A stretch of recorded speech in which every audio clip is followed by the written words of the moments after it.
AUX is fast. Double play! Explosive. That ball was absolutely crushed. Intense. That is unbelievable! It's just full on excitement. Walk-off grand slam! It's a lot of games in a short amount of time. There's just so much energy. Wow, that's a laser! It's like spring training, but competing all in one. You have to be on your game every single pitch, every single game. You have to be ready for anything. The next pitch is coming, the next game is coming, and the next amazing play is coming. What a night it's been!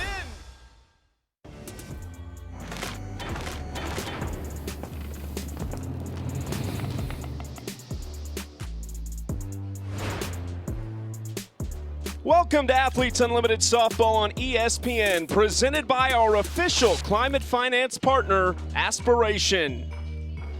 Beautiful Rosemont, Illinois, our home over the next couple weeks as we get set to crown the second ever Athletes Unlimited AUX Softball champion. And to kick off our doubleheader tonight, it's the two 1-0 teams. Team Zirkle taking on Team Mulipola from Parkway Bank Sports Complex. Now, Andrea Filler off to a great start right near her hometown. She sits in third on that leaderboard as it starts to take shape.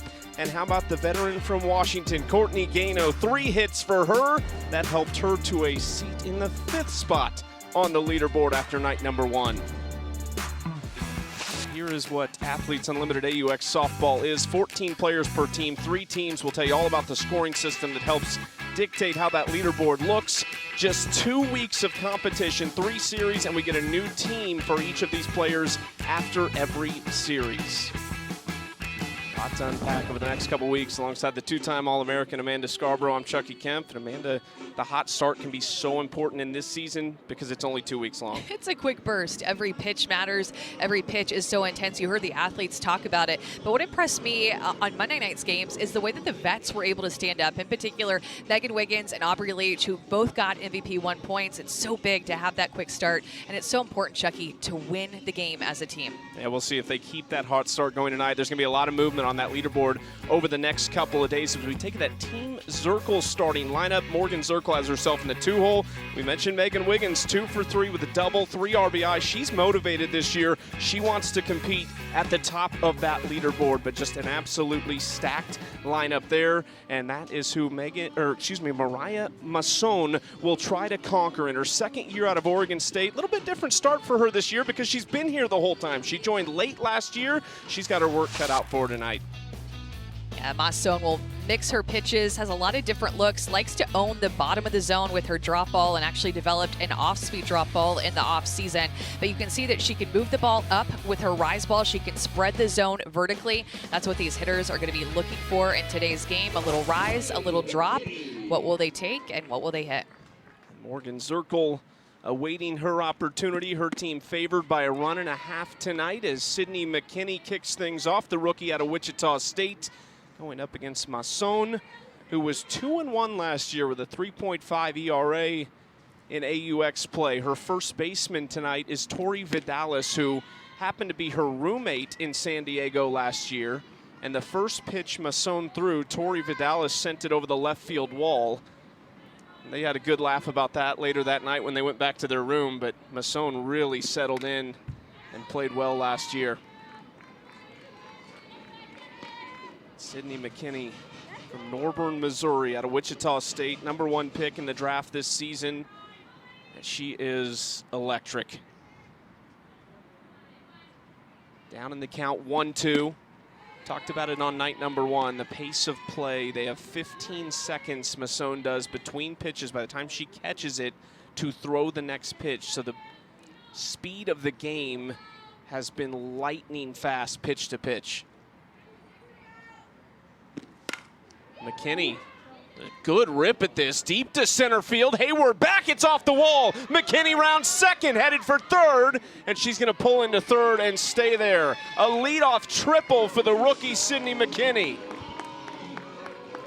And her first game as a rookie, she went 1 for 5, so I'm sure she's thrilled to load up on this pitch. It is down and in, and she's able to get her barrel down to that pitch and just blowing a kept that ball in the ballpark, but Sydney McKinney can run bases really well, sees that ball down, and gets herself a triple for 30 points. Victoria Hayward, a decent jump on it, but couldn't quite pull it in. There's still a little bit of wind tonight, nothing like what we saw on night number 1, which had a huge impact on not just a few plays, but really the outcome of those games. McKinney's triple there. There were just 5 all of last season at AUX Softball. You see the wind that's out in center field from right to left. Well, and the wind played a really big part in Monday night's play yesterday, because not only so we postponed the games to wind, I think actually got MVP 1 on Monday night in both games. I like that. On the line, placed nicely. That's going to go into right field. Zirkle headed for second. McKinney scores, and they are in business here in the top of the first. Yeah, the top of this lineup for Team Zirkle can show you a lot of different tools. They can hit for power, and then they can also use their short game perfectly laid down the third base line. That just hugged the line the entire time, and Courtney Gano went to more of a sidearm throw, lets it sail up the line, but Alice can't stop it. And Zirkle, again, with good base running speed, takes second. Now the dangerous Mia Davidson watches ball 1 inside. We saw her open her account in the home run category on night number 1. Last play ruled a sacrifice bunt and an error on Gano. So for Zirkle, the sac bunt worth 10 points. Inside again to Davidson.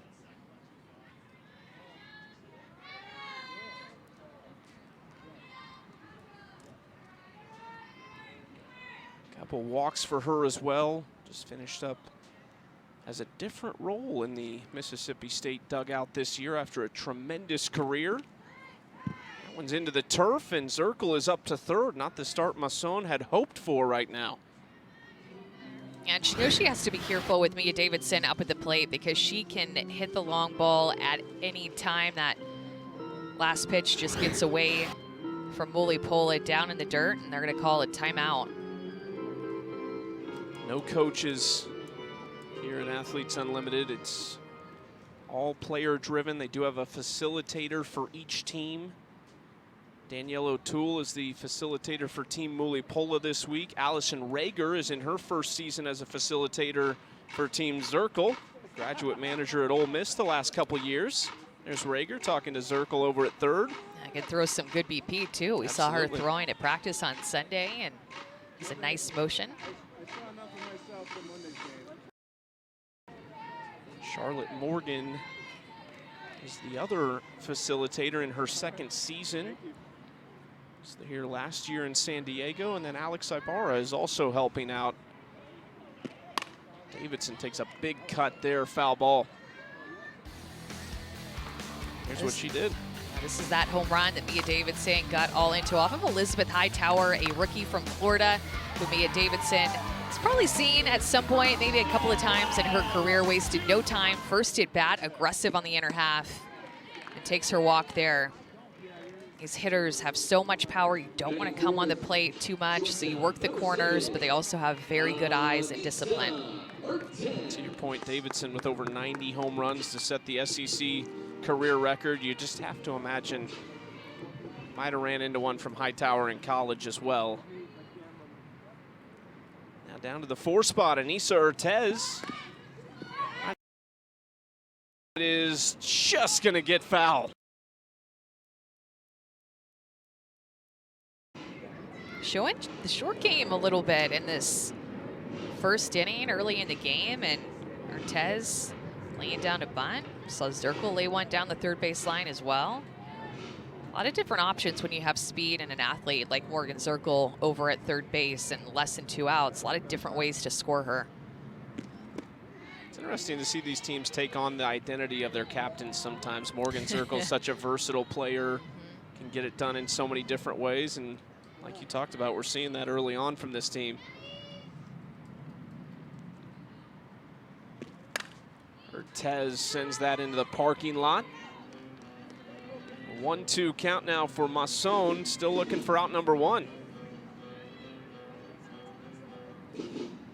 games were supposed to be played last night, but there was rain in the area, and so they made the decision just to push it, move the off day from today to last night, and it worked out.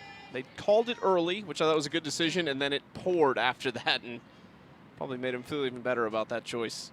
Yeah, and it's nice to see the sunshine today. It's been a couple of days. We have not seen it since arriving here in Rosemont. Tez out in front a couple times in this at bat now off Masson. Mariah worked out at a facility in Oakland in the offseason, gave some lessons there, also coached at a Division II university, Holy Names University. They're actually closed now. And then said when it really got close to the season, the last month or so, she started throwing live to Jasmine Jackson, who's out in left field for her right now.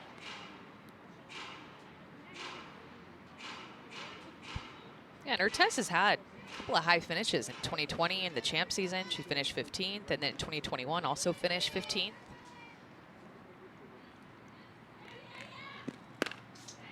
Good swing there over the glove of Leach, who robbed Rachel Garcia the other night, and that's an RBI single for Anissa Urtez, her first hit of the season.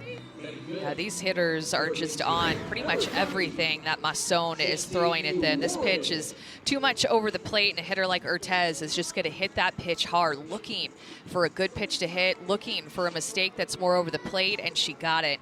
Sends it over the head of Aubrey Leach, who is defensively great at second base, but just out of her reach up top.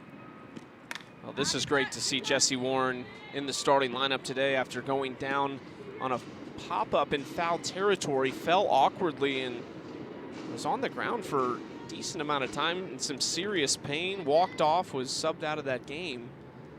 But I think we were both thrilled to see her on the lineup card for multiple reasons, just to know she's all right. She was down for a little while and took her a bit to get up, and she gingerly walked back across the field to the first base dugout, but really happy to see her in the lineup tonight.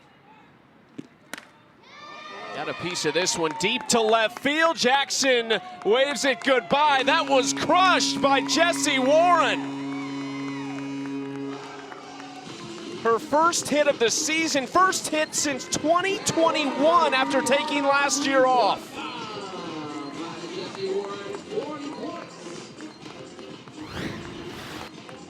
You can tell Jessie Warren has been waiting a long time to have a swing like this. This is a typical, prototypical Jessie Warren home run swing. She is on time. That pitch is up in the zone, and she absolutely unleashes on it. With how high it went, I thought that was going to continue to travel and hit a car out there on the street, but I think it got a little bit more up into the wind and dies down. That came 86 miles an hour off the bat, and without the wind would have gone 303 feet. Unbelievable. Wow. Longest one of the season. That's going to be tough to top, too. I wouldn't mind seeing the one that can do it, and that is going to be it for Mariah Masson already. Not the outing she had hoped for. A walk, a sack bunt that ended up with Zirkle reaching on an error, and then 3 base hits. One of them, that 3-run shot from Jessie Warren, and enter Megan Faremo, the rookie out of UCLA, who was tremendous the other night, picked up some MVP points for her performance in relief, but man, she might have been the most impressive we saw in the circle. Yeah, she looked really sharp, and the pitch clock in between pitches didn't look like it phased her at all, coming over from the college game and ending her career at UCLA. She really mixed the ball around. She changed speeds very well. Just a really nice outing. It's only 2 hits in that 3 1/3 innings that she pitched, and didn't walk anybody, which is always big. She's from Oceanside, California, currently a member of Team USA, and I'm sure her Team USA teammates were happy to see that last night. She'll head to the World Cup qualifier in Dublin this summer. And let's go down to Savannah Collins, who has Jessie Warren. Thanks, Chucky. Jessie, what a warm welcome back to pro softball that was. Tell me the pitch, how you were feeling up there in that AB to hit the home run. I knew coming back I was going to be a little bit overwhelmed, just not playing for over a year. So kind of just working on my breathing, making sure that I'm seeing the ball well, and just getting a good barrel on a pitch. And I mean, just seeing something over the plate, and that's what I did, and put a good swing on it, and ball went over. So Thanks, Jesse. Glad you're back out here. thank you. Thank you, Savannah. Jesse Warren, just such a tremendous player, not just at the college game, but also in the pro ranks. In her first season in 2020, the inaugural season of Athletes Unlimited Softball, finished second to Kat Osterman. Now Megan Wiggins, the first batter to face Faremo. She sends that one in at 67 miles per hour for ball one.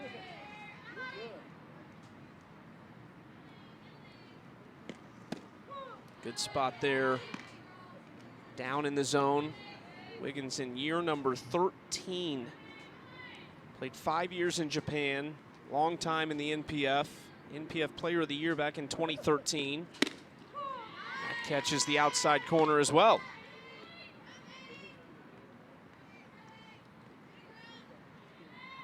She'll throw that backdoor curveball, especially to left-handed hitters, and try to catch the outer half of it. Maybe get just a little bit off the plate, too. You try to see early in this game how far off the plate that umpire is going to give you and stay there.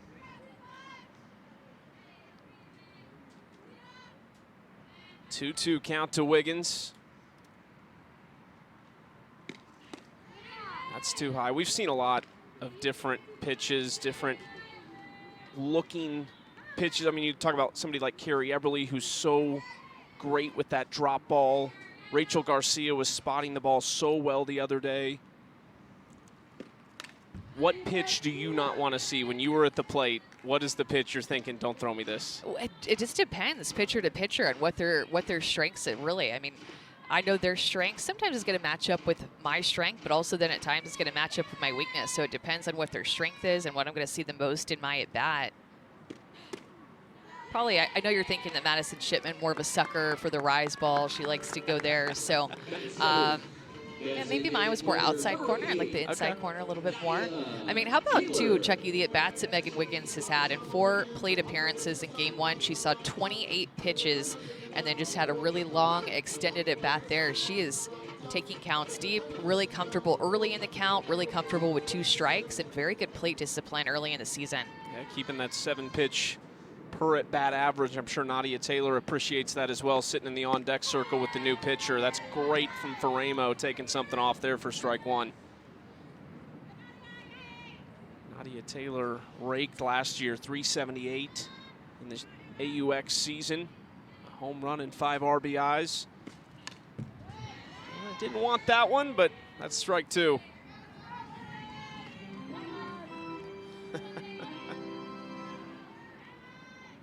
Nadia's 4th season of Athletes Unlimited out of Humboldt, Texas. Former Longhorn is headed back to her home state. Got a piece of this one deep to left field. Jackson going back. That carries and clears the bleachers. And Team Zirkle is hot out of the gates. Nadia Taylor with a 2-run shot.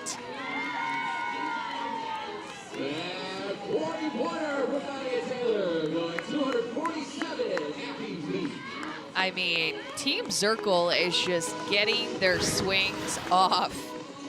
Hitting is contagious, and I'm beginning to think that home run swings are contagious too with the way that it looks. Pull side power. She keeps her hands in close to her body to get her barrel to that up and in pitch, a rise ball or a screwball that was moving up and in her hands, and she is able to keep that fair for a home run, 2nd home run of the inning for Team Zirkle. There's one of the home run balls out there, it looks like. What a start, 7-0. Good spot from Faremo now against Andrea Filler, who was 3 for 4 on night number 1 with a home run, drove in a couple runs, and picked up 40 points for an MVP 2 nod. Because you think about it with the way that Sydney McKinney led off this inning, she got a triple, but without the win, I think that her hit would have been out of the park too. So they are squaring up pitches in this inning big time. On time, not getting fooled by much at all. Here's Andrea Filler, what she did the other night. Yeah, One of the big flies that we saw just the other night off of the rookie Brooke Yanez, the lefty. Bit of an off-speed pitch, and that went a long way. What a night for Filler on Monday night. That was the 0-2 pitch that missed. Warren and Taylor's home runs this inning both came on 0-2 counts. And that's just what this league is as far as the hitting goes. They are so talented. It doesn't matter if you're ahead or behind in the count. Filler left side, diving stop there by Gano. What a play by Courtney Gano for out number 1 of the inning. That's the first out that Team Mulipola is able to record on defense, and it took every ounce of effort from Courtney Gano, who just robs this hit, trying to sneak its way up the, through the 5-6 hole. And it's all about the throw. She purposely bounces it to Tori Vidalis because she wants her to be able to stretch for it even further, gets a good speed bounce to be able to make that out. We saw them work, really all the teams working on that when they took infield the other day in the Dome on the turf. It's something you'll see a lot throughout this season. Leah Andrews takes a strike.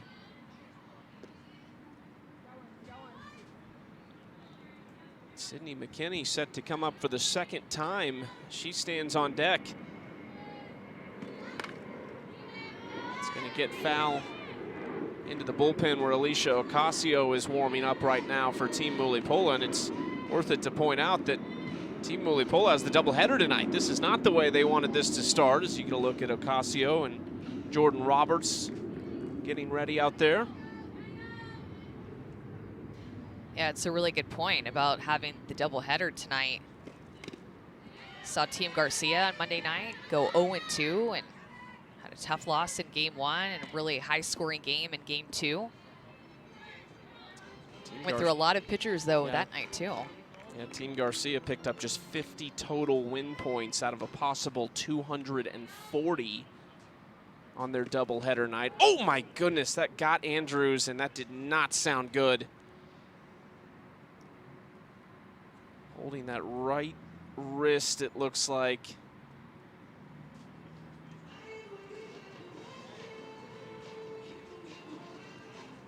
Man, she's going to get looked at real quick.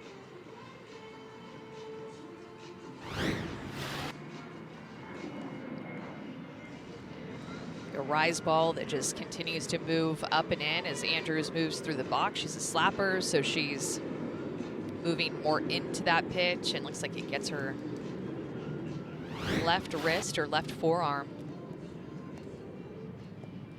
Or was it right? It's right. Right, yeah. There you To the plate for Team Zirkle, second baseman, number 26, Sydney McKinney. Talking to Haley Wagner, another longtime pro over there at first. Really, Team Mulipola won 5-4 the other night. McKinney lays down the bunt. Gano has to be quick. They say McKinney is out at first. Alex Leap over there making the call, and there's 2 away now. Courtney Gano is just getting challenged in this first inning. Remember, she committed an error earlier in this inning and had that diving play up the 5-6 hole, and then fielding that bunt there for the out. Had to be very quick to get the speed of McKinney.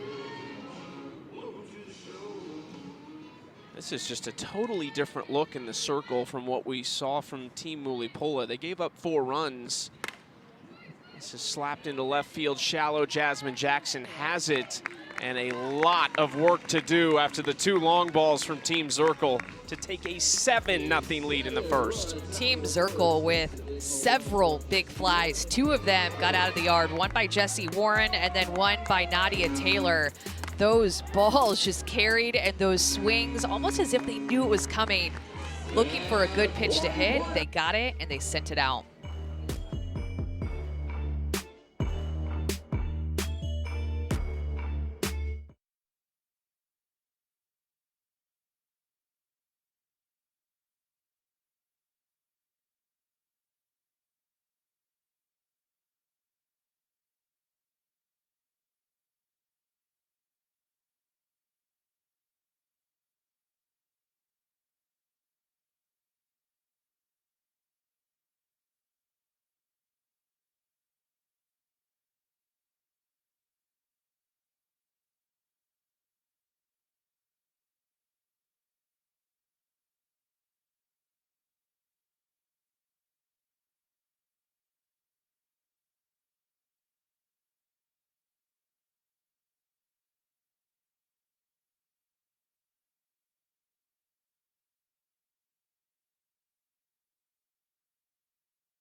score, approval play.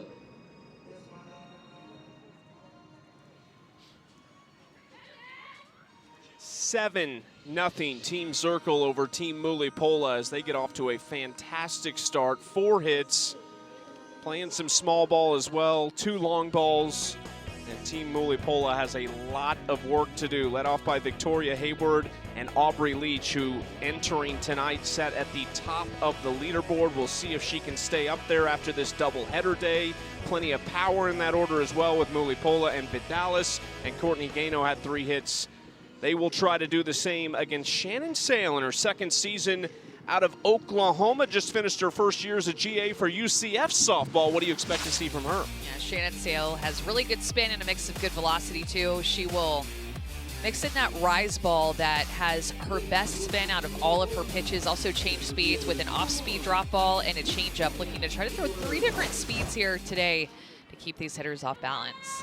That's something we've heard from these pitchers. You can't just have 2 speeds. You almost have to have that 3rd speed against the hitters that you'll face. And case in point, what we saw in the top of the first. Shannon Sale will face off with 2 of her former teammates from Oklahoma in this order, Kaylee Clifton and Nicole Mendez. But Victoria Hayward first, just 0 for 1 the other night, 3 walks. Talk about great at bats. Vic is one of the best. Just upstairs. the player, you see these takes, like wants to swing in that 2-0 count, but is also good with just letting it bleed out of the strike zone, knowing that it's going to be a ball and looking to just find a way to get on base for her team. Nice spot on the outside corner from Sale. If you're unfamiliar with Athletes Unlimited softball, there is still a lot to play for. One, it's the first inning, so clearly, but Team Mulipola is going to try to pick up inning wins as this rolls along. Victoria Hayward picking up 8 points for that walk as well as she gets them started off the right way, but they have to start chipping away. Yeah, I mean, 7 runs in that top of the first inning. Big hole to try to climb out of, but we've seen some comebacks before. It's possible. Big comebacks. Plenty of pop in this order. Aubrey Leach was one of those home runs we saw the other night. Yeah, hit a home run in her second at bat. That pitch was up in the zone. We're on a rise ball, and she got her barrel up top to it. And just an athlete who got MVP 1 because of her just ability to do a little bit of everything. Hit home runs, a single opposite way like that, pull side power, lay down a bunt. Truly, Aubrey Leach can do it all. Puts Hayward on 3rd, 10 points for Leach on the single, and they're in business here in the bottom of the first inning. Aubrey Leach looks locked in. Currently in law school. Just finished up her second season as a GA for Tennessee softball team. She had plenty of good pitchers to look at Tennessee this year when she's trying to stay ready for this season. Got to watch some of the best in the country as a staff. Mulipola watches strike 1 right down the middle. It really was right down the middle. Maybe not quite what she was looking for, but not going to see too many pitches that much on the plate like that. 67 miles per hour, that one from Sale. 1-1. Mulipola goes inside for this one. Down the line. Gone! Deja Mulipola! And it's a light show in Rosemont to start. The 3rd home run of the first inning, and all of a sudden, that lead is just 4.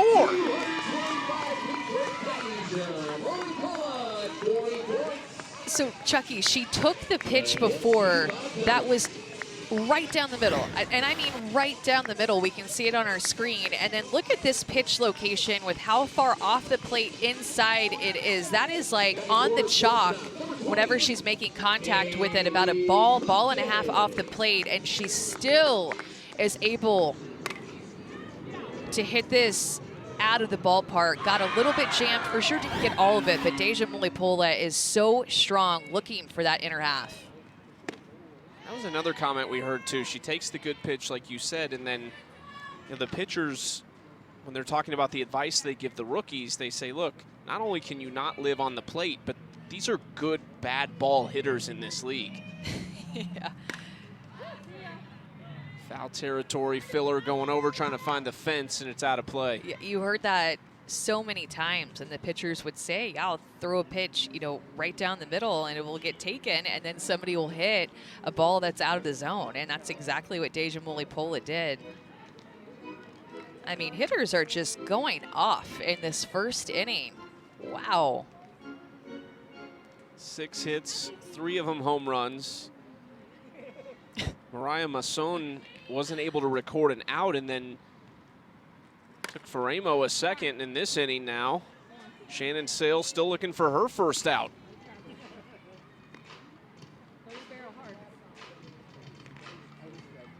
Seven runs in the top of the first. That's a new AUX record. Previously was 6 at last season in San Diego.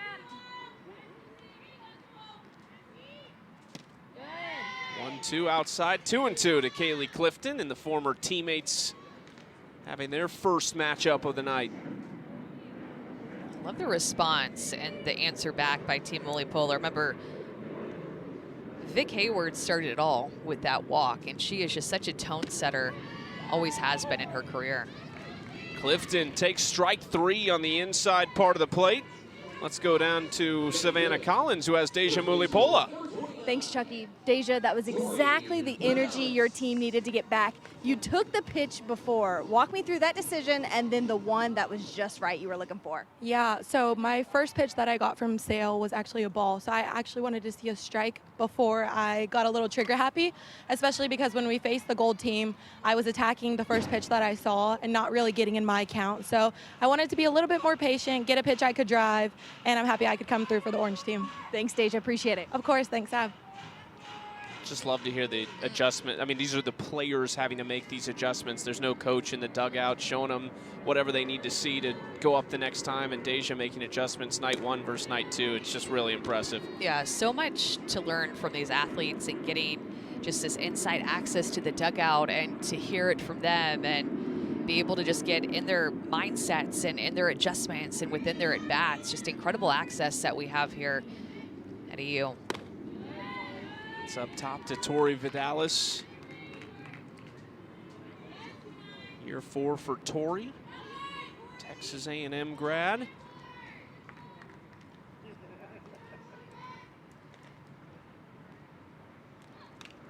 Fouls that one straight back, 2-2. Yeah, and Shannon Sale told me too that she had carpal tunnel surgery in January, and doctor had told her at some point, this is the worst case I've ever seen in a young person. And so actually changed the way that she throws her curveball because it limited her wrist mobility so much. And your wrist mobility, if you're a pitcher for spin and snap, is so important to be able to use every degree that your wrist and fingers can move. Another deep foul ball. Vidalis seeing it right now. So Shannon Sale having to make some major adjustments, throwing pitches a different way than how she's always thrown it in her career. Not easy to do, and not easy to do too over the course of just 5 months. I mean, that's 5-6 months, a quick turnaround from when she had her surgery. Worked with the UCF program this season. About a 9-month gap between seasons. Vidalis really stuck with that and lasers it into center field for a 1-out base hit.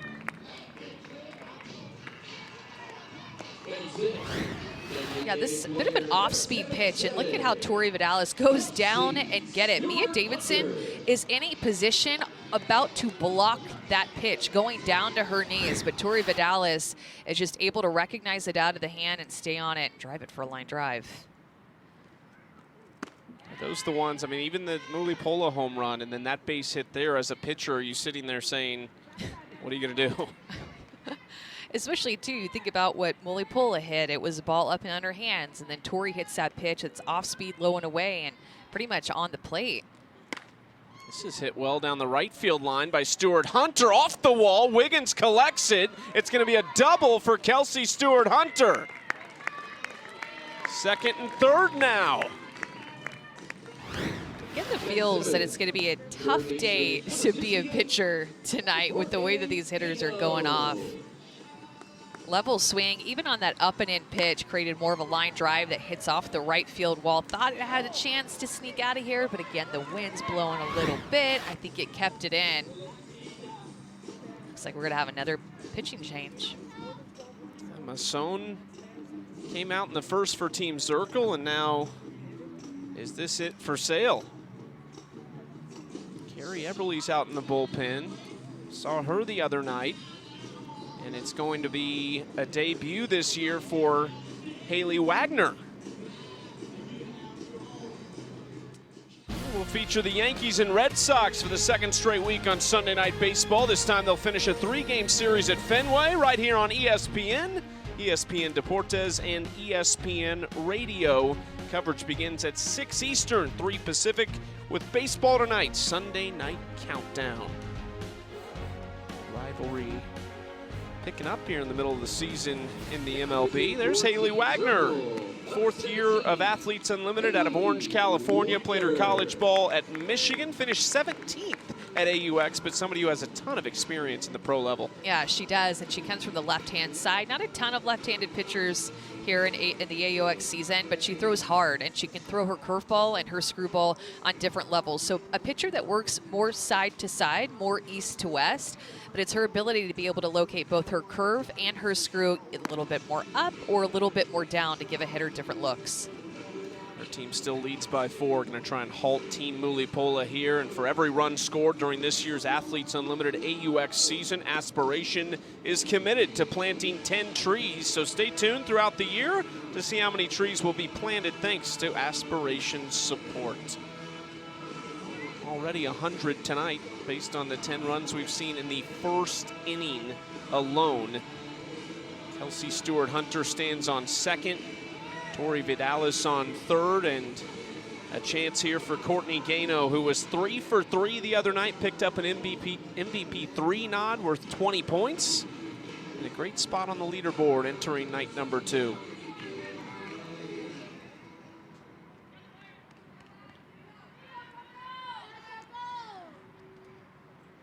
First pitch coming from Wagner, just 1 out still in this inning.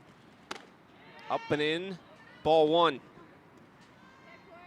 Haley Wagner back in 2012 just burst onto the college scene with Michigan for Carol Hutchins, the Big Ten Pitcher of the Year and Freshman of the Year. Had a complete game shutout in Game 2 of the 2015 Women's College World Series against Florida, and Florida would go on to win that. That one went the distance, all 3 games. Second of back-to-back for Tim Walton and the Gators.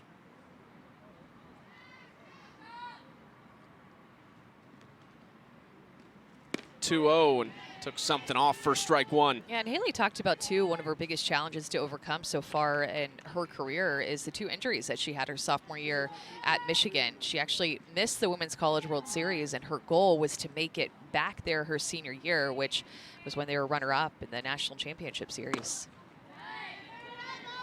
She's had some just huge moments in her career. One of them, that complete game she threw against Florida in the Women's College World Series final, and then she beat Team USA on this field just 5 years ago now when she was playing for the Chicago Bandits. They played an exhibition game. She entered in relief and just shut that lineup down.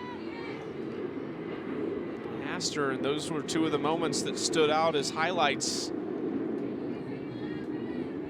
She's had a lot of them. 3-2 count to the first batter she faces.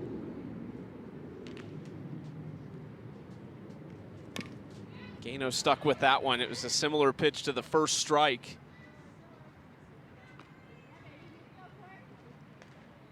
Courtney Gano and her teammate this week, Victoria Hayward, just recently announced as new assistant coaches for Heather Tarr at Washington. Gano has announced she will retire at the end of the AUX season. Ground ball right side, diving stop by McKinney. She's made a couple of them, but another run comes across. She has. She made one on Monday night. I think it was the first ball that was hit to her. and making another one here, just trying to keep that ball in the infield to be able to make it out. You, of course, are going to give up a run here. You know that that runner is going to score anyway, but you'll love being able to get that second out, dive up the middle, throws from her knees. And kind of a different arm slot, too, that she got that ball to first base just to find a way to make the out. Nicole Mendez didn't get a chance to go against her teammate Shannon Sale, but her first at bat here as she tries to keep the inning alive, and we've got a ball game. We do. What a response it's been so far. Mendez swings through that one, strike two. Talent is just so deep in this league. As a pitcher, I mean, if you make a mistake, they will make you pay. And sometimes you don't have to make a mistake and you'll pay. Spinner, Mendez, safe at first. Stuart Hunter comes across, and it's 5 runs for Team Mulipola in the first. I mean, you were just seeing Team Mulipola claw back. Not in this game, in this inning, this one inning. We're still in the first inning. Team Zirkle put up a 7-spot. Mulipola just scoring runs in different ways. Nicole Mendez just hustling down the line, trying to beat this out, understanding the pace of it, that she would have a chance and how important that extra run is if she's safe. Down to the 9-hole. Every player in each batting order has now come to the plate in the first inning. This is unbelievable. It really is. It's unbelievable. Good spot from Wagner. She likes that pitch right now. She's throwing it well.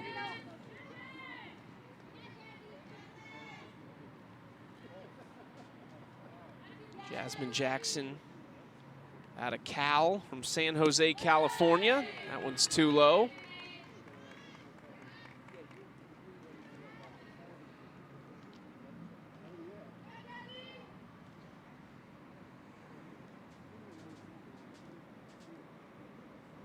One, two. Jackson slaps that one foul into the bullpen. As it stands, we would see Megan Faremo come back out for Team Mulipola. They still have another game tonight to manage. We'll see. I mean, the other thing is, did the plan go out the window for game 2 because of what's happened in this first inning alone? We may never know, but certainly something to think about. Jackson, McKinney with great range at second, makes the catch for the final out. How about 12 first inning runs? You don't see that every day. And the captain, Deja Mulipola, a 3-run home run. This swing gave them even more energy to go on and score 5 runs in this inning. Now a 7-5 game because of Deja.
Athletes Unlimited Softball on ESPN is sponsored by Aspiration, a global leader in financing climate impact. Plenty of smiles as everyone was excited to be back. Aubrey Leach topped the leaderboard after night number 1. Sam Fisher is back for another season, and they were ready to go. I mean, the high level of competition on night 1 after a long break between seasons. Yeah, I think these athletes, too, are just starting to figure out more and more what it takes to come into the season more prepared and ready from the get-go. It's challenging. A lot of these athletes have not played in 9 or 10 months, so to come out and face live pitching, these hitters have made it look easy, in my opinion, but it's not easy to do at all. Some of them are coaching. Some of them work with us, Tori Vidalis, an analyst, as well as a few others in the league for ESPN, and others work a 9 to 5. Talked to Shannon Rhodes, who said she's working a 9 to 5, taking off for the season, and they're going to let her come here for the couple weeks and then go back to work. Mia Davidson, for the second time today, walked and scored in the first inning. It's 8th on the leaderboard as it stands. Good spot by Faremo. Is it different now for Megan Faremo? She comes maybe in a little bit of survival mode. Reset now for her? Yeah, it always feels nice, I think, just to start a fresh inning instead of coming into the middle of a little bit of a mess. She's come in relief in both the games that we've seen her. A nice change up there on the outside corner, just figuring out where she can put these pitches on the outer half and get them a called strike that just barely, just a little bit clipped the corner, maybe a little bit outside, and Davidson takes it, but it's a good location for Megan Faremo with that change. Now Anissa Ortez, the first 7 in the order in the first inning reach for Team Zirkle. So a welcome first out here quickly for Faremo in the second.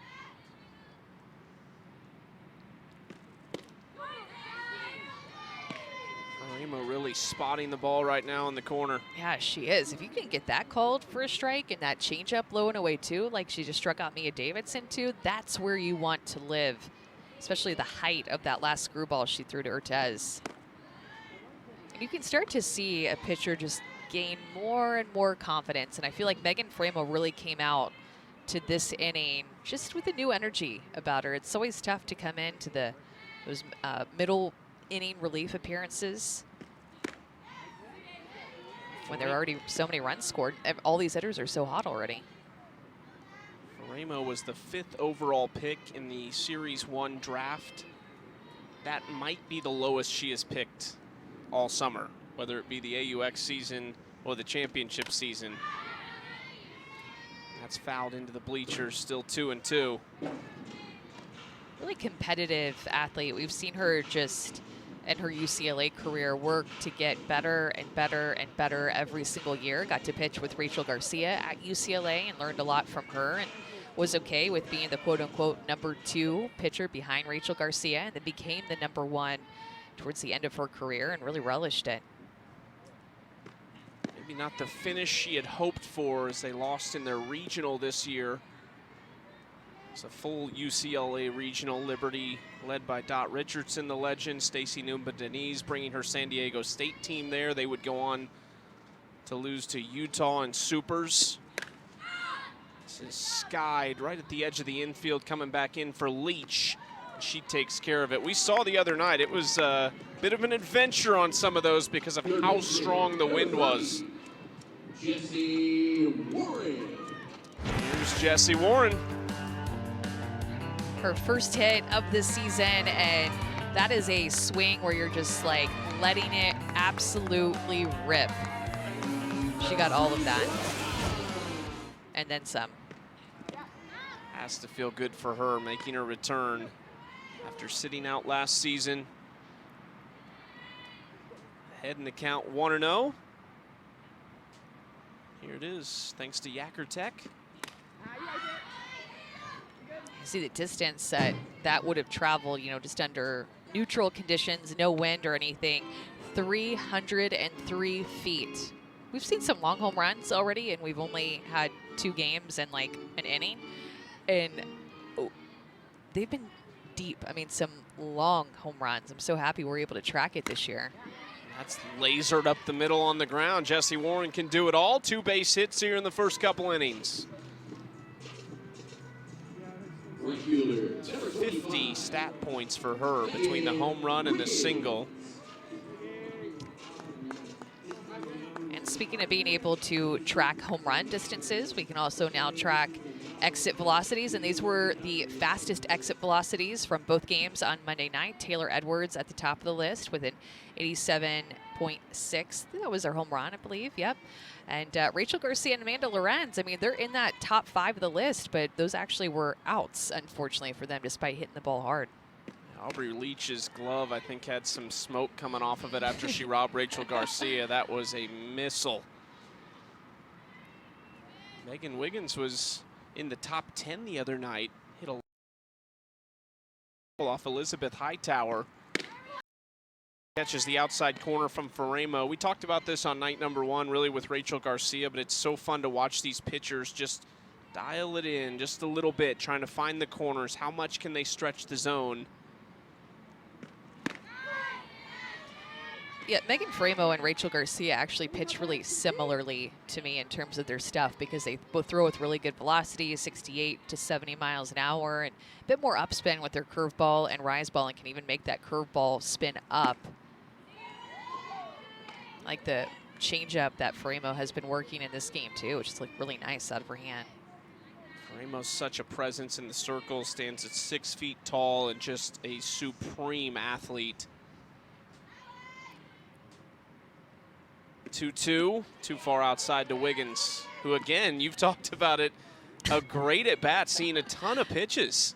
Normally over the course of the season, I don't know, like a 4-pitch per plate appearance average is really good, and I think she's like at 7 at this point. 3-2, swing and a miss. Faremo got her. A really nice inning from Megan Faremo. A couple strikeouts for her, and we'll see if she can settle into a groove. Backdoor action. This is a backdoor curveball with a little bit of up movement to a nasty pitch to the veteran to get the K.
Take 1.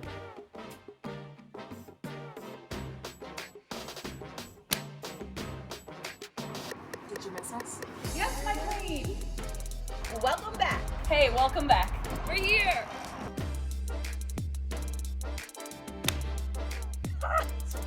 Didn't you miss us?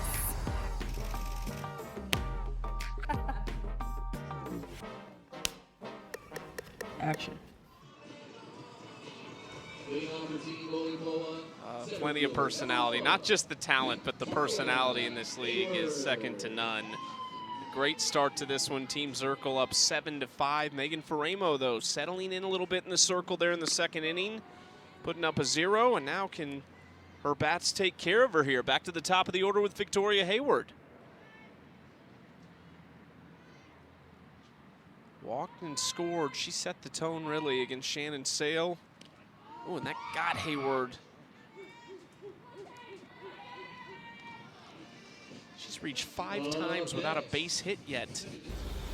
College World Series 18 double elimination format starts Friday in Omaha with Oral Roberts squaring off against TCU at 2 Eastern.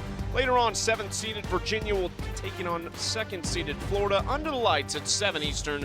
Both games on ESPN and ESPN Plus, so you can watch anywhere. Leach again. Aubrey Leach looks fantastic to start the season so far. 2 hits for her in the first 2 innings. She's just in such good shape, too. She told us that she really loves CrossFit, spends a lot of time doing CrossFit workouts, and you can just tell she's really strong. Came into the season in shape and ready to start this season on fire and take into the rest of her really busy summer through through July and August. Aubrey Leach, 2 singles, 2 pitches that she's seen in this game. Liked them both. As Wagner takes something off against Deja Mulipola, the home run hitter in the first inning. A 3-run shot. You CrossFit? Can you? I used to. I don't anymore. I did impressed. CrossFit for a little while. Okay, I'm impressed. Have you? No. And I probably would only have to do it once.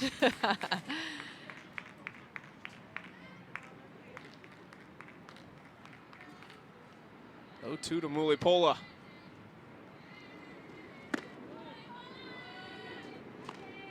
Deja, the first ever position player to be crowned Athletes Unlimited champion. You see that patch on her left sleeve that says 2022. In honor of her champion status now, there are 2 of them here. Alicia Ocasio and Deja Mulipola, who are teammates in Series 1. We have not had a repeat champion to this point. Danielle O'Toole is here as well down the third base line coaching, but she is a facilitator and not playing. Chance for 2. Filler comes off the bag though, and so Mulipola is safe at first. They get Leach, the lead runner, and it's 1st and 3rd with 1 out. Shortstop, number 20. Tess decided to take this herself. Always one of those in-between plays where do I toss it or should I just take it on my own, and decides to take it on her own. And because of that angle that she came across second base, it pulled her throw and Filler off of first base. One of the best chances that we've seen, though, to turn a double play in the game so far. It would have been huge to potentially try and get out of this inning with Kaylee Clifton coming to the plate. Instead of 2 outs, just 1 now for Clifton. Struck out looking against Shannon Sale.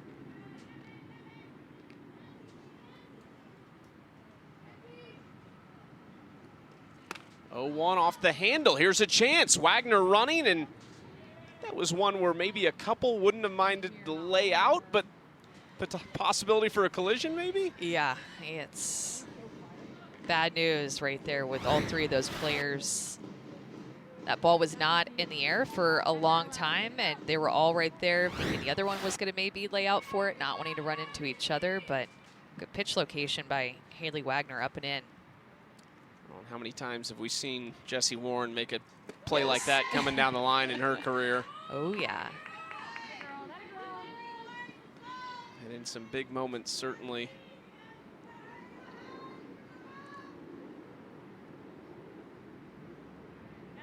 Beautiful day here in Rosemont. 1-2, Clifton, 2 Warren. They're going to try and get 2. Quick turn, and out at first. Wow, what a play. Warren, McKinney, Filler to turn 2 and hold the runner. Jessie Warren had to be so quick to start that double play. This play happened so fast. She got rid of it, and then also so did McKinney. Close play at first base. I think we might actually have a challenge. And this type of play that's worth it. That was a bang, bang, bang, bang play. Naomi Amy Erdahl throw the headset on and talk to our official who is off-site back in studio, and will make the call on this play at first base. Could be a big one. It will impact the scoreboard if they are safe at first. A run comes across, and this is a one-run game at that point. And trying to win the innings, or trying to win the points for the inning. After the job by Faremo to hold Team Zirkle scoreless, here we are. Oh, I think that this is going to stand. What a double play. I don't think this one will be overturned. I think this will stand. It is close, but what a great call at first base. I'm already getting ahead of it, but so close. Yeah.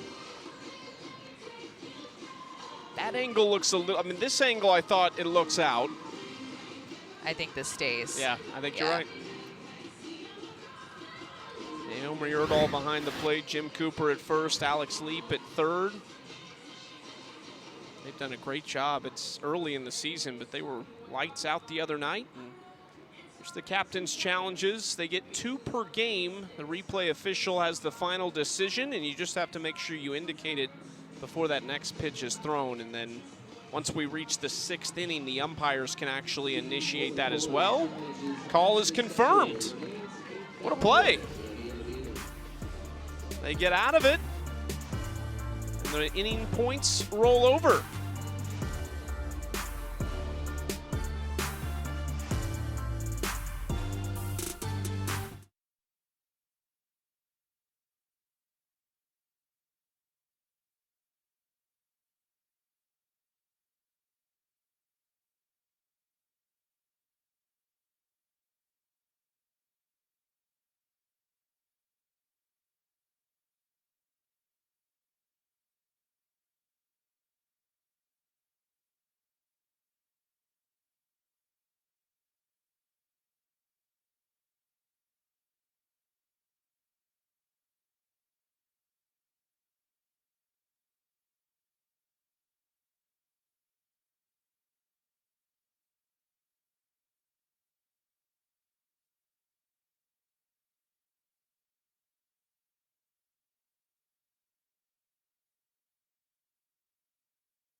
Yep, you're good.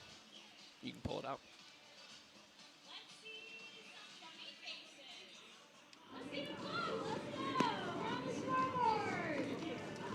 Top of the third, 7-5.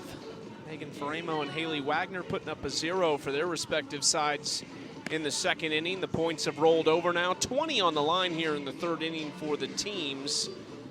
As we'll see Nadia Taylor leading things off. You can experience the action of AUX softball in person here in Rosemont. The next games are tomorrow, 5:30 and 8 o'clock, and feature post-game run the bases and autographs. Go to auprosports.com/tickets to buy yours today. Will you be running the bases tomorrow? Probably not. I would pull a hamstring on my way to first base and wouldn't be able to make it all the way around. Maybe a quad, maybe not the hamstring, more quad issues in my career, so. Nadia Taylor had a nice trot around the bases. Her first trip to the plate with a 2-run home run, first of the season for Nadia.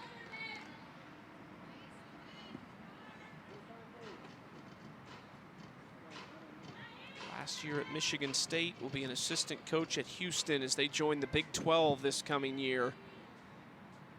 Trying to help guide them in her own conference back in the day at Texas.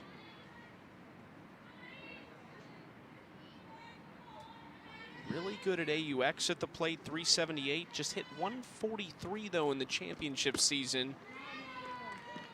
Trying to regain that AUX form that we saw.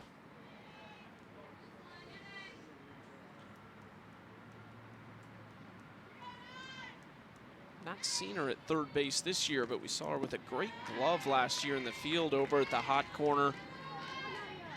That's something that she said last year she had worked on a lot in the offseason.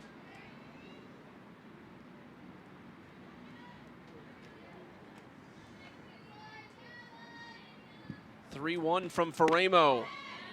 Good spot on the inside corner.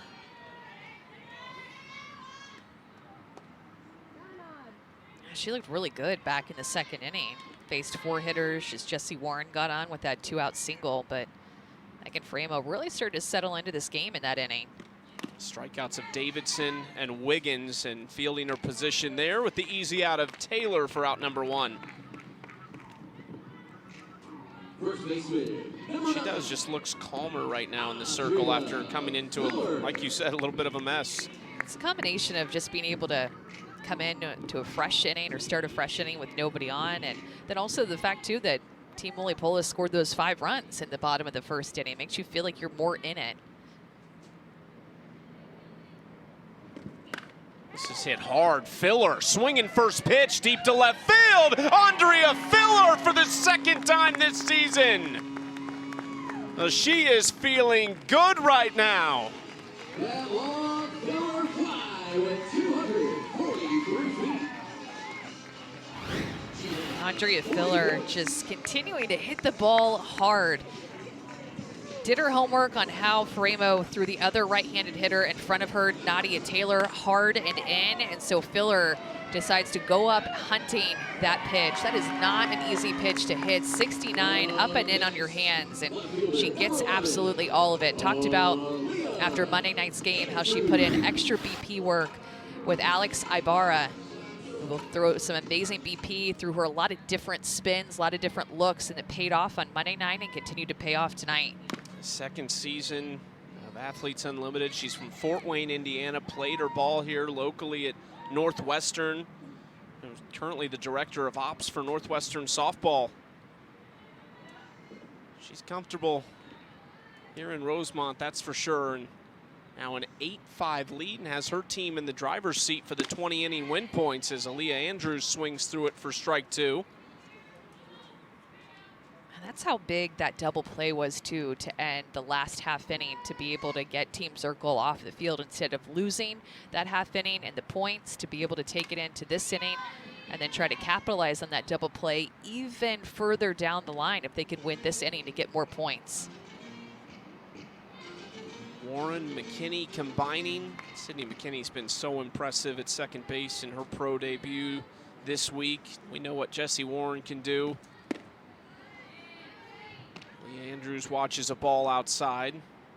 She's got quite the glove herself out in the outfield. Made one of the really epic catches you will see in center field last season. 1-2, great spot from Faremo. Her third strikeout. Really good spot, especially trusting herself to go back to that inside corner. Remember, in Aaliyah Andrews' last at bat, she got hit by a pitch, which sometimes can make a pitcher a little bit skittish on that inner half again, especially facing the same hitter. But she trusts her stuff enough to get the looking strikeout to the same hitter she hit in her last at bat. Now back to the top of the order for McKinney. Sacrifice bunt, her last trip up, led off the game with a triple and scored. Top 15 on the leaderboard in her rookie season so far. You can tell that Megan Faremo is mixing her pitches around really well too, because of the amount of looking strikeouts that she's gotten. About half of her strikeouts that we've seen in both of her outings so far in this very young season have been looking strikeouts, setting up her pitch as well. And of course, too, lots of credit to Deja Mulipola back behind the plate, the pitch caller. McKinney into left field, a base hit. That's such a great rookie matchup right there. Let's go check in with Savannah Collins with Andrea Filler. Thanks, Chucky. Filler, back-to-back days. Is it the pregame meal, the routine? What is it that's going for you right now? Honestly, I just think I'm trusting in myself, and like I told you the other day, my word of the year is calm. Just trying to stay calm, trust myself, and really see the ball a long time. Thanks, Filler. Appreciate it. Thank you so much. Well, she's certainly doing something right. And Andrea Filler looks really comfortable and calm at the plate through these first couple days. Well, and what you've noticed from Team Zirkle and both days from Monday to today, just their entire lineup getting it done. And Andrea Filler talked about that post-game too on Monday, just the faith that anybody in the lineup was going to be able to get the job done and having production all throughout the lineup. And when you see where a couple of their home runs have come from Nadia Taylor in the 7 spot and from Filler in the 8 spot in this game. They had 12 hits on Monday night, and 8 of them came from 6 through 9 in the lineup. You see so much communication too. If Morgan Zirkle were to get out, would walk straight over to Mia Davidson. You see so much communication when they come around to score with each other. And yes, a lot of these players are familiar with each other, but you're constantly switching teams, so some of them you might not have played with a lot, and you got to trust your teammates. Zirkle goes down looking. Another one for Faremo, the backwards K. She's got 4, and 3 of them are looking. But Andrea Filler has hit 2 home runs in 2 games for Team Zirkle. This veteran player is showing up big early in the season and swinging big too.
We feature the Yankees and Red Sox for the 2nd straight week on Sunday Night Baseball, finishing up a 3-game series at Fenway Park right here on ESPN, ESPN Deportes, and ESPN Radio. Coverage begins at 6 Eastern, 3 Pacific, with baseball tonight, Sunday Night Countdown.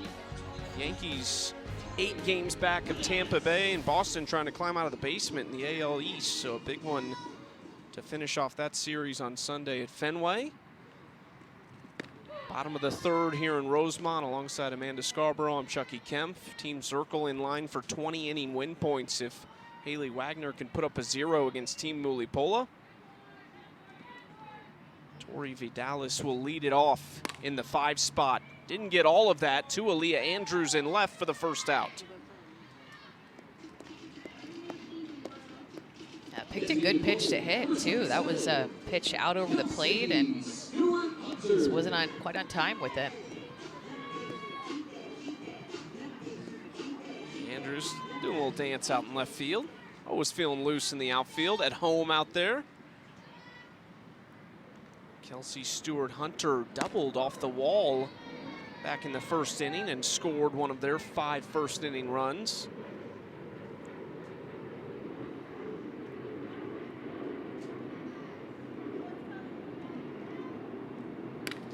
This is hit down the right field line fair, and Stewart likes that side of the field right now. She's going for another double, and she's in there with a 1-out double. And we've got Nadia Taylor in for a chair chat. And Nadia, let's go back to your first at bat, swinging a hot bat right now. How are you feeling at the plate? I'm feeling a lot better. definitely had to get on time, but feeling a lot better. It's good to be out here with my girls. Yeah, Nadia, you look really comfortable in that chair, actually. How would you just describe your overall style of play as a softball athlete? I would just say I've grown as an athlete. Just really just staying calm, cool, collected, and really just giving a lot of energy to my teammates, and then making them smile just so they feel comfortable. So just definitely total team player. Nadia, we've always asked about the preparation that you have to do to get ready for a season. You've been doing this a long time. You're coaching now, just moved over to Houston, which I'm sure you're excited about. What has the prep been like for you the last few years while you're also, in the midst of softball season leading up to this as a coach? I would say really just diligent in my work and, my eating habits, and obviously, getting quality rest. All the little minute details that, takes for us to do this at a high level. And so really, I feel like I've got a chance to really just focus on my body, really my fitness and, footwork and doing all those things to make sure I can, hit and play defense. One from Wagner upstairs. Nadia, what's it like to play for this captain with Morgan Zirkle? Zirkle, she's easygoing, and she's a coach as well. So I definitely understand now. You give so much during the season that sometimes you neglect yourself and getting your ABs and getting your work. So it's cool. We've tried to make it as easy as possible for her. Definitely encouraging her too, because I know kind of coming in here having to manage all of us has been a grind. But I mean, she's awesome, and she's been great so far. Nadia, it's so great to see you back for another year. Congrats on the move to Houston, and good luck. Go Cougs. Thanks. Thanks, Nadia. Nadia Taylor spent last year at Michigan State as an assistant coach, moves over to Houston, just recently announced going back to her home state. And she is such a great one to talk to, such a great perspective as so many of these athletes have on the game. And great pitch from Wagner to get Mendez. Haley Wagner and Megan Faramo trying to make this little pitcher's duel.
(8-5) Team Zirkle, and they've got all 30 inning win points so far in a tightly contested game going to the 4th inning. Athletes Unlimited and Topps have unveiled the first ever set of trading cards that features all 4 Athletes Unlimited sports combined in one set. The 200 card base set features 185 athletes from the 2022 seasons and are available at major retailers such as Target, Barnes & Noble, hobby shops, and through Topps.com and Fanatics.com. Make sure you pick those up. Yeah, Davidson was here in 2022, and her team has 30 inning win points to their name and an 8-5 lead in the top of the 4th off of Morgan Zirkle, but some big moments in that last inning to lead to those points being collected. Yeah, you think about the last 2 innings for Team Zirkle on defense, being able to turn that double play to get out of an inning, and then with the runner in scoring position, Haley Wagner stepping up and getting that strikeout to be able to win her team the 20 points for the inning before and then the 3rd inning.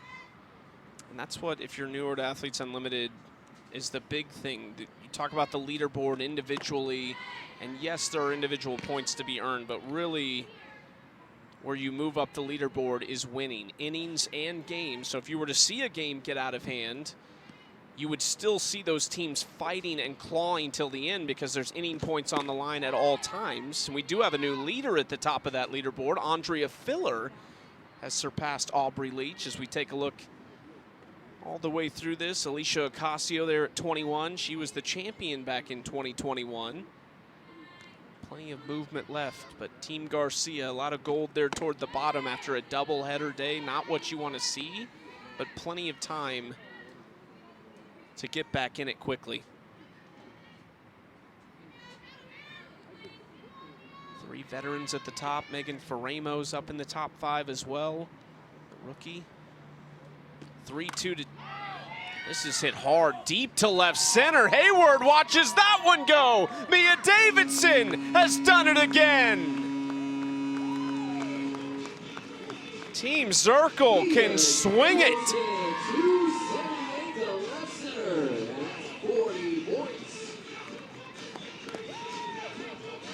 We've seen the off-speed pitch and a changeup beat money to some hitters, and we've also seen it get hit really hard. This is a changeup out of the hand of Faramo, and it's more up in the zone, and Mia Davidson is able to hit it extremely hard. That came off the bat at 81 miles an hour. That distance, about 278 feet. That pitch only came in at 55 miles an hour. It came off of her bat so much harder. Just crazy power, and then Ortez, a little softer through the 5-6 hole. Nobody out, the solo home run and a base hit for Anissa Ortez. Mia Davidson 3rd now as far as the game leaders with points. She has 78 in this one behind McKinney and Warren, and here is Jessie Warren. 3-run home run and a single for her. It's too far outside for ball 1.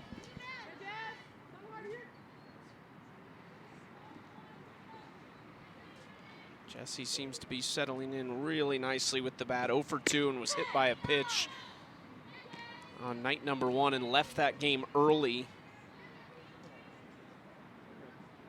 Had to go from wondering if she's going to be able to play to a 2 for 2 day with a monster home run.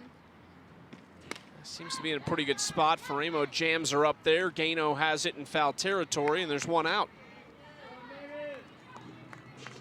Needed that one. Megan Wiggins coming to the plate. Everybody settle in for another 8-pitch at bat. Everybody buckle up. Just throw up a 3-2 count and let's see what happens. Her eye has just been so good. She feels really good about where she's at coming in physically this year. Swinging first pitch and drops it in. Didn't need to see much that time. Oh, so funny. Look, she's smiling too. Got a little bit jammed, but always thinking about hitting mechanics. Megan Wiggins is always so locked in to anything involving hitting. That was a curveball off the plate a little bit, but Megan Wiggins looked like she was looking for that side of the plate, still had an aggressive swing, able just to find a hole out there in right field for 10 points and a single. And then her doing that motion at first base. We've been watching that for what, 17 years since she was a freshman at Georgia? Exactly.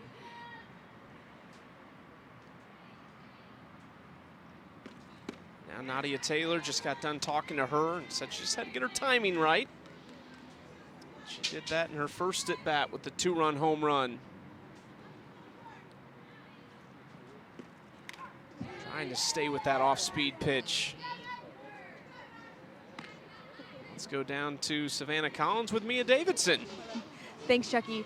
Mia, every time after your at-bats, you come into the dugout, you're having these little conversations with your teammates. How did that pay off in that at-bat in order to take that ball yard? I think just making adjustments from the last at-bat. We talked it through and, like, what did I see and what did they see, and just fighting off every pitch and making adjustments, and that's what happened, and it worked. So, yeah. Thanks, Mia. Appreciate it. Thank you.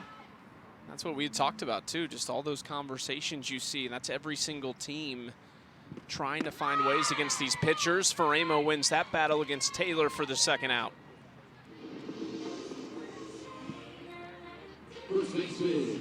These are, you're talking some of the best hitters in the world, all putting their heads together. These pitchers are trying to do the same things as well, but Mia Davidson wins the last one.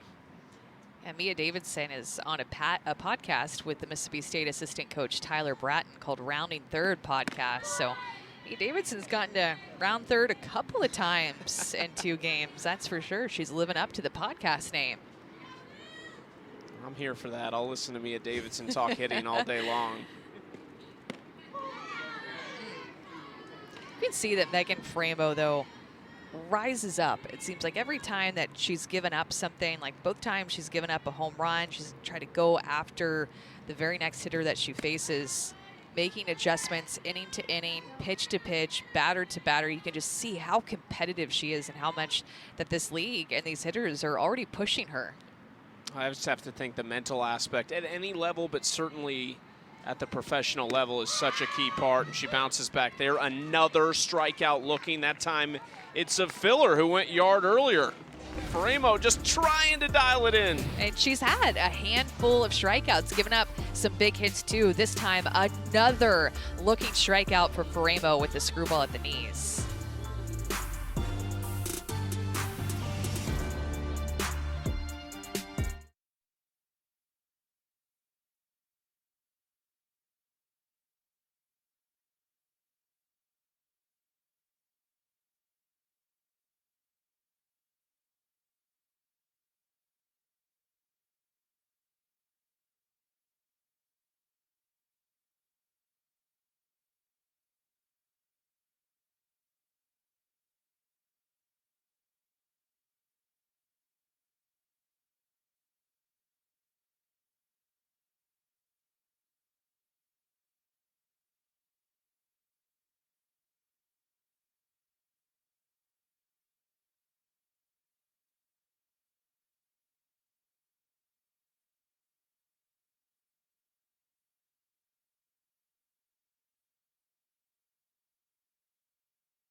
$14 runs in the first 3.5. Team Zirkle leads Team Mulipola 9-5. Let's go into the game with Air National Guard.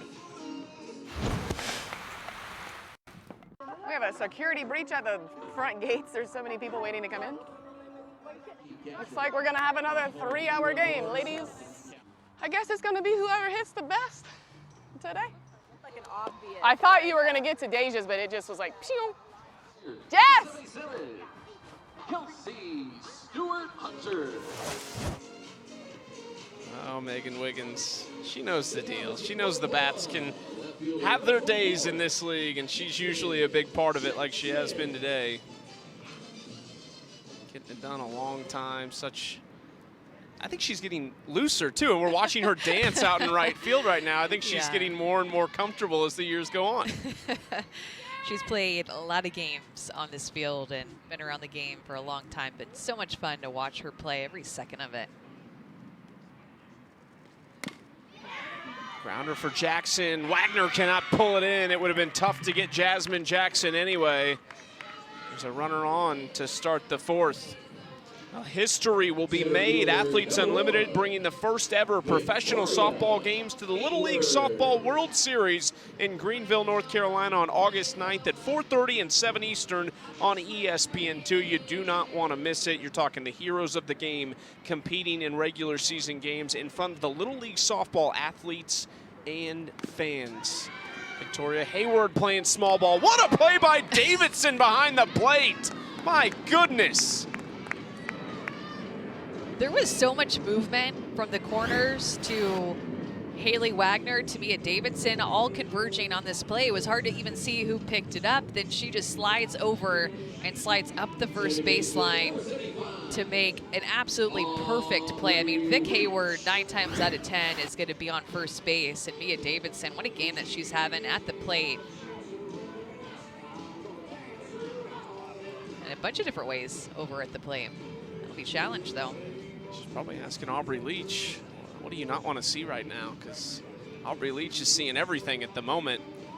And I believe we're going to have a challenge on this play at first. Alex Leap was 1 for 1 on these so far over at first base making the call. Naomi Erdahl waiting for the decision. And let's see what this looks like. Team Mulipola challenging the ruling on the field, which was out. So close, but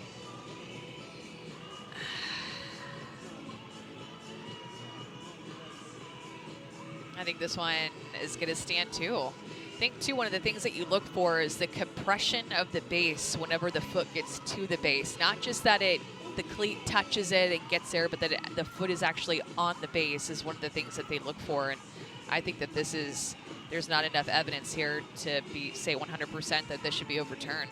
I think this is going to be out. Naomi Erdahl still awaiting the call, but what a play.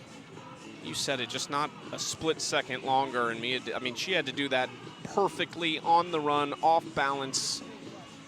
And we're about to see the call. Out at first.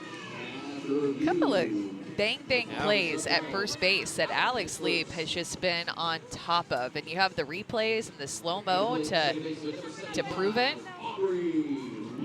Not easy to do as an umpire, make those calls. They've been on it the first couple days of the season. It's a sacrifice bunt for Victoria Hayward, so still gets some points on the leaderboard for that, gets 10 points. But one away, and now Aubrey Leach, who is 4 for 6 at the plate in the first 2 days of the season for her.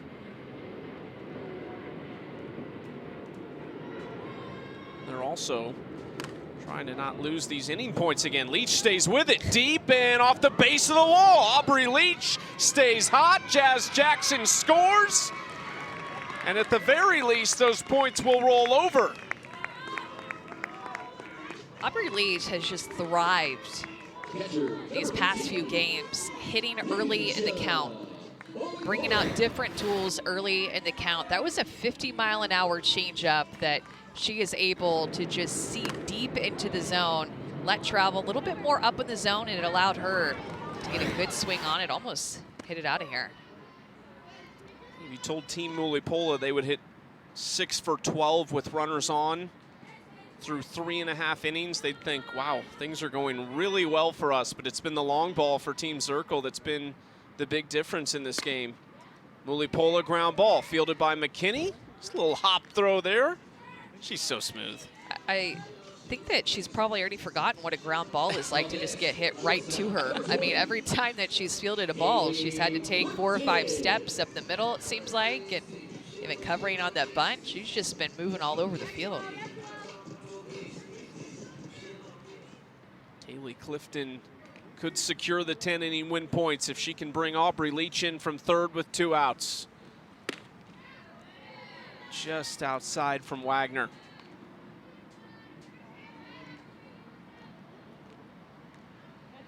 Clifton was doubled up. Great play by Warren, McKinney, and Filler.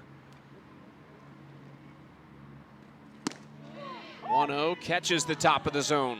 And Aubrey Leach is going to be in high demand, Chucky, at the next draft. I mean, She's just absolutely been on fire. Not just the picture that we saw on Twitter where it didn't look like her hands are on fire, but just at the plate, she's on fire. Which was awesome, by the way. Yeah. Clifton stays with it. There's Warren. And Jessie Warren still has the glove. She said she wasn't worried about it, more worried about the bat. We've seen that too, and the points roll over. To the 5th inning we go, 9-6 Team Zirkle.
Who's going to win this season?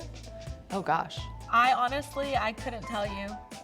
If I could tell you, I'd let you know. I don't know who's gonna win this season, but I think it'd be really cool if a rookie would. I would love to win. I have a feeling it'll be a pitcher again. Odyssey. Needs to be a hitter, right? Danielle Gibson's gonna win. It's gonna be exciting, I know that much, no matter who wins. Really is just a total toss-up. We've got some really talented rookies. You always wonder, too, because they're coming off the season. Nobody's in a better spot as far as trying to stay hot and see things than the rookies. But, man, Aubrey Leach, what a start she's having. Yeah, no doubt. And just had one hitter only win, Deja Mulipola, the champ season, the championship season last season. But Danielle O'Toole, Alicia Ocasio, Kat Osterman, lots of pitchers. The hitters won in on the action. Alyssa Denham was right there, too, with Mulipola. Such a great bat. That was probably the closest we've seen the championship season come down to. AUX, the final day, there were 8 players that still we kind of determined realistically had a chance. And it came down to the final pitch. Courtney Gano hitting a grand slam to win the game for her team and keep Danielle O'Toole and Rachel Garcia in the top 2 spots. Pinch hitter Delaney Wiz out of UCLA, first season with Athletes Unlimited, finished up her Bruins career in 2022. Started her career with a couple seasons at Loyola Marymount. Her sister, actually, Stevie, was on the Bruins 2019 national title team with Rachel Garcia and Megan Faremo. So here we go, couple Bruins to lead off the 5th inning. I just wonder what the college coaches think of this, because it has to be a proud moment. You're watching 2 players out of your program, but then also somebody's got to win this duel. Yeah, something has to give here, right? One on defense, one on offense. Delaney Wiz has seen Megan Faremo a ton, I'm sure. It's this one high into left field. Jackson going back. Advantage Wiz. First Athletes Unlimited home run for Delaney Wiz, the pinch hitter.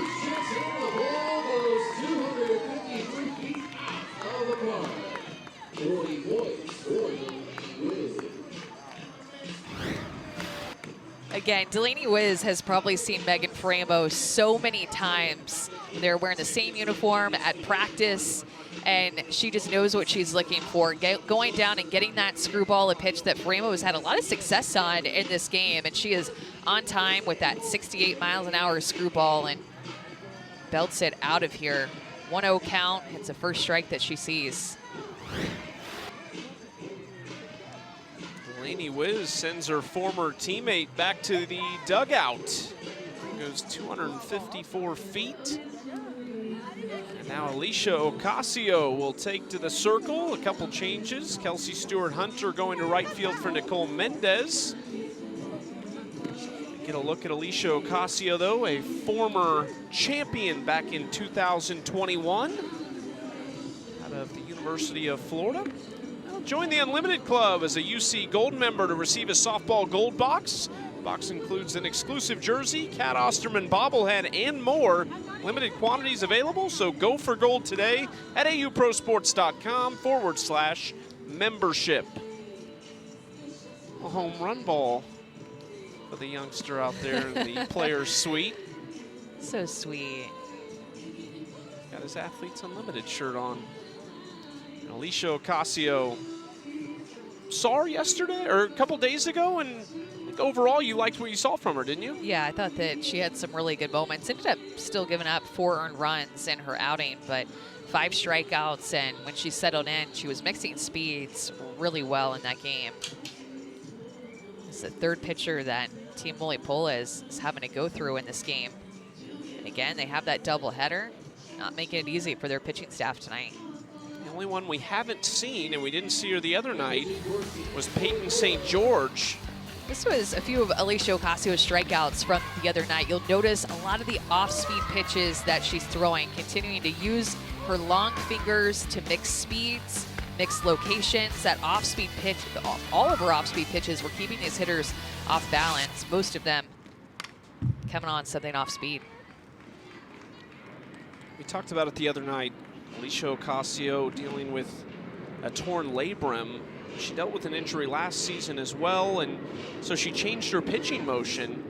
How big of a deal is that? She acted like didn't have a lot of issues getting back to where she wanted to be. How big of a deal is that for a pitcher? Yeah, it can be if you don't have a really good feel for your timing and the rhythm and your windup and the delivery of your pitch. And it seemed like when we talked to her and she talked about how she's staying more in her glove instead of her big backswing, which is just like an iconic photo when you think of Alicia Ocasio pitching, is her backswing like all the way above her head. But she said it was more about her timing and feeling that same timing and rhythm at the beginning of her pitch, less about what her arms were doing and really more about what her bottom half was doing. We saw flashes of what she can do the other day. 3-1 count now to the top of the order, Sydney McKinney, after the Delaney Wiz solo home run. 3 solo shots, a 3-run home run, and a 2-run home run, all by different players for Team Zirkle in this game. She's able to hide her grip more, too, as well, something that we didn't get a chance to talk to her about. I would have been interested to hear her thoughts on that, but this is what her new delivery looks like. She just keeps the ball in her glove and goes straight out. Very different if we were to do a side-by-side than what she had looked like before. Back to her. Ocasio takes care of it.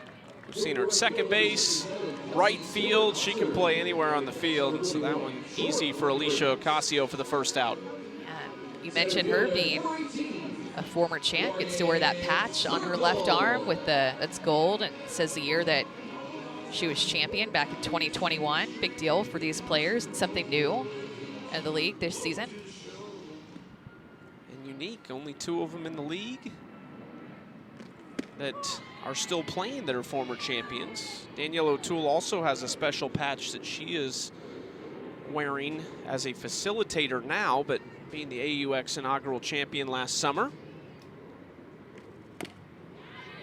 Fouled back. There's also a new catcher in for Team Mulipola. Jordan Roberts now behind the plate for Alicia Ocasio. Sure, that again has to do with the fact they're playing a doubleheader and wanting to split innings back behind the plate. Roberts, another one that just came in and seems like in a great headspace, in great shape entering the season. We have a little Gator battery both Florida Gators, Alicia Ocasio and Jordan Roberts. Roberts, that perfect fielding percentage at Florida. 1-2 coming, fouled back. You got a great nugget out of her. Opened her own coffee shop in Live Oak, Florida, called Daily Cup of Joe Coffee Company. Well, you know, it was her Instagram handle, you know, back when she was in college and didn't quite have a coffee shop yet, but it was just, they call her Joe Jordan, short for it. And it was just such a cute Instagram handle. And then she went on to open up her own coffee shop and cleverly named it the exact same thing because it just fits, and she had the handle already. She loves coffee, she says, works really hard at it. That one, did it get Zirkle? Was it a foul ball? It was. Just say foul ball hit off the end of the bat there. And Morgan didn't sell that one very good either, which maybe didn't help her case, but she'll step back in. Yeah, and Alicia Ocasio will just spin that rise ball like crazy. Have almost a 2,000 RPM rate, which is one of the higher ones that we'll see. Ripped by Zirkle. That one down in the zone, and she goes down to get it for a 1-out base hit.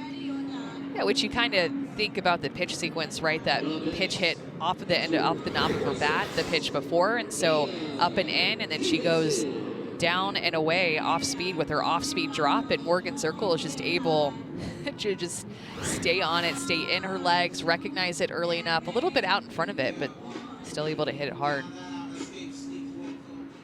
Ocasio working with 1-on, 1-out to Mia Davidson. 2 home runs on the season, 1 on opening night, and a solo shot today. That one off the handle. Tough play for Leach here, but does make it. It was spinning toward her. There's 2 outs. Yeah, Ocasio will just change speeds all throughout and at bat. She has a lot of spin on her pitches, so you'll oftentimes see a lot of crazy contact like that off of the bat. Makes it tough for these defenders to field cleanly and still be able to make a play. So it might not look like a hard hit ball, but it has a ton of spin on it. Makes it more difficult. Anissa Ortez now, 2 singles, 2 of their 12 hits. Every slot in the order 1 through 9 for Team Zirkle has a base hit.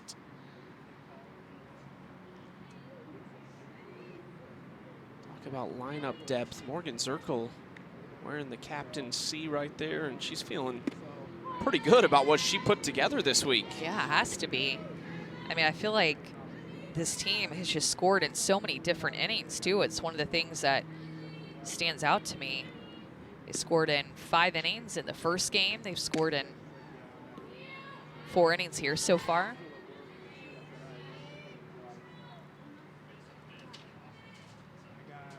A 1-2 count now to Anissa Ortez. Plenty of speed on second base with Zirkle. Can she put something in the grass? That gets away. Now Zirkle up to third, and it won't take much. Well, I think you had mentioned this about the first game that they played, but it's also about this game too, that every spot in the lineup has scored a run in this game. I think maybe what you mentioned was that everybody reached, but in this game, everybody has scored a run 1 through 9. Which is just incredible. Ortez just fouled down the right field line. 5 home runs for Team Zirkle. That's a new AUX record. This is week 1. These bats are... They're live. Wow.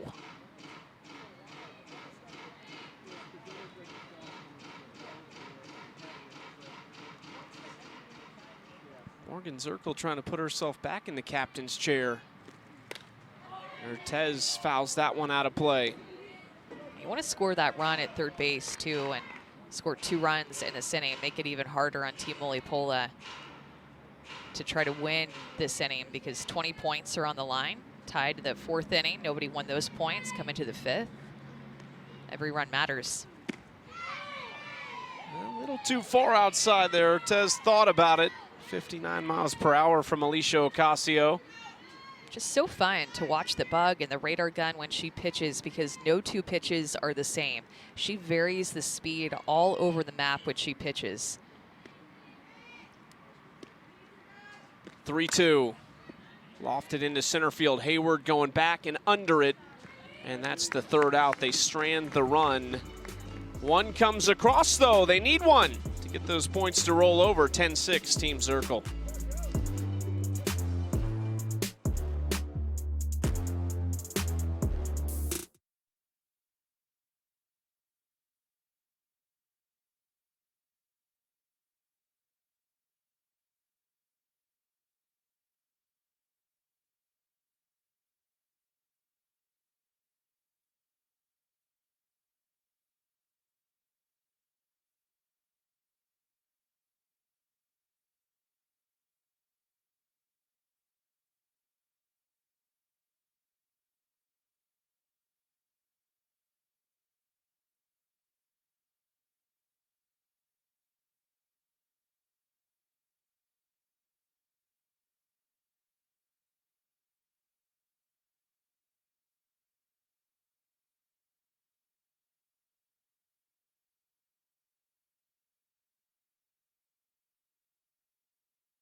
The College World Series 8-team double elimination format starts Friday in Omaha. Oral Roberts taking on TCU at 2 Eastern, 1 Central, and then it's 7th-seeded Virginia against 2nd-seeded Florida. Under the lights at 7 Eastern, 4 Pacific. Both games on ESPN and ESPN Plus. You can watch it anywhere.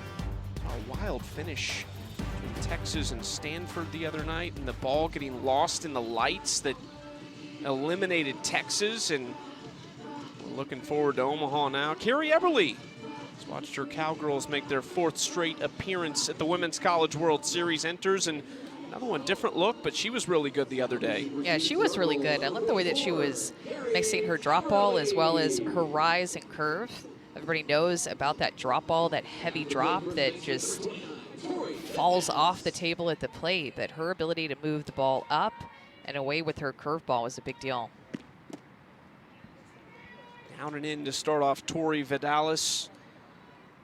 1 for 2, lined out to left field her last trip up, and has a single to her name tonight. 18th on the leaderboard out of 42 players here in Rosemont, which is different than the championship season when there's 60.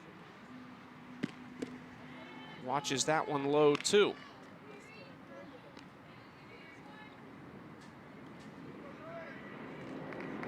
Yeah, one of the cool stats about Tori was that she finished her college career with more home runs than strikeouts. I mean, that's a wild stat. 65 of them at Texas A&M, her then head coach Joe Evans. And she was on the dive team in high school.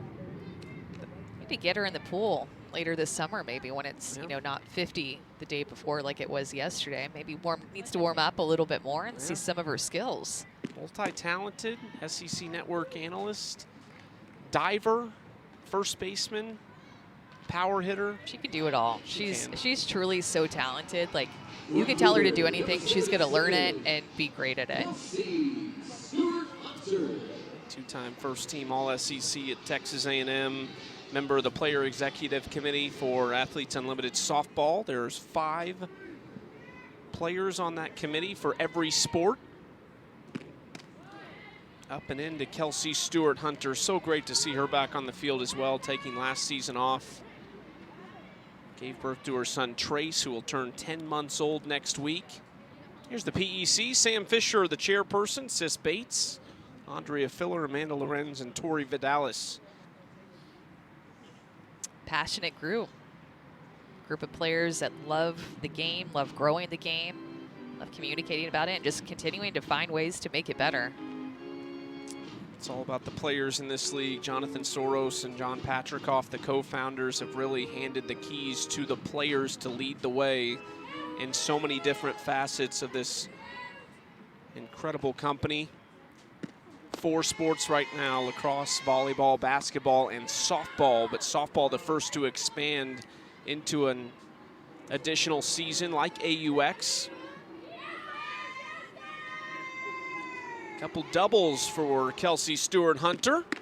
And speaking about it being player-led, you know, they don't have coaches. They do have a facilitator, but pregame for defense, Kelsey Stewart was hitting fungo to the innies and outies, and she was actually hitting right-handed. I was like, is that Kelsey Stewart-Hunter down there hitting right-handed? Because obviously she hits left-handed, is an All-American at Florida, an Olympian for United States, and as a lefty.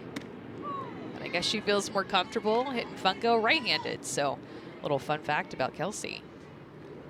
These players are so talented. We talked the other day about Abby Ramirez, used to hit right-handed in high school, set the Chicago state record for home runs. It's since been broken, but 3-2. Eberly walked Vidalis on 4 pitches.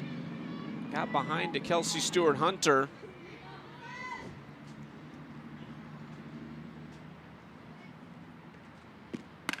This is crushed up the middle. Back-to-back base runners here in the 5th for Team Mulipola. She's been tough to track down, but we've got Aubrey Leach down the 3rd base line in a chair chat. Aubrey, you have been one of the hottest players to start this season. It just looks so comfortable and natural for you right now. Like, what kind of headspace are you in? What's going on? Oh, no, definitely feeling good. Like you said, really comfortable in the box and, you know, just trying to get the most out of this short season. And so coming out hot has been great. Aubrey, we were talking about your passion and love for CrossFit. Why did you end up starting? It was post-college, and I needed something to kind of resemble what I was used to in college. So finding a box that, you know, set a workout for me that was going to challenge me, but also show up with different skills that I could, you know, continue to learn and develop as now a CrossFit athlete. But just found comfort in that after graduation, and have stuck with it.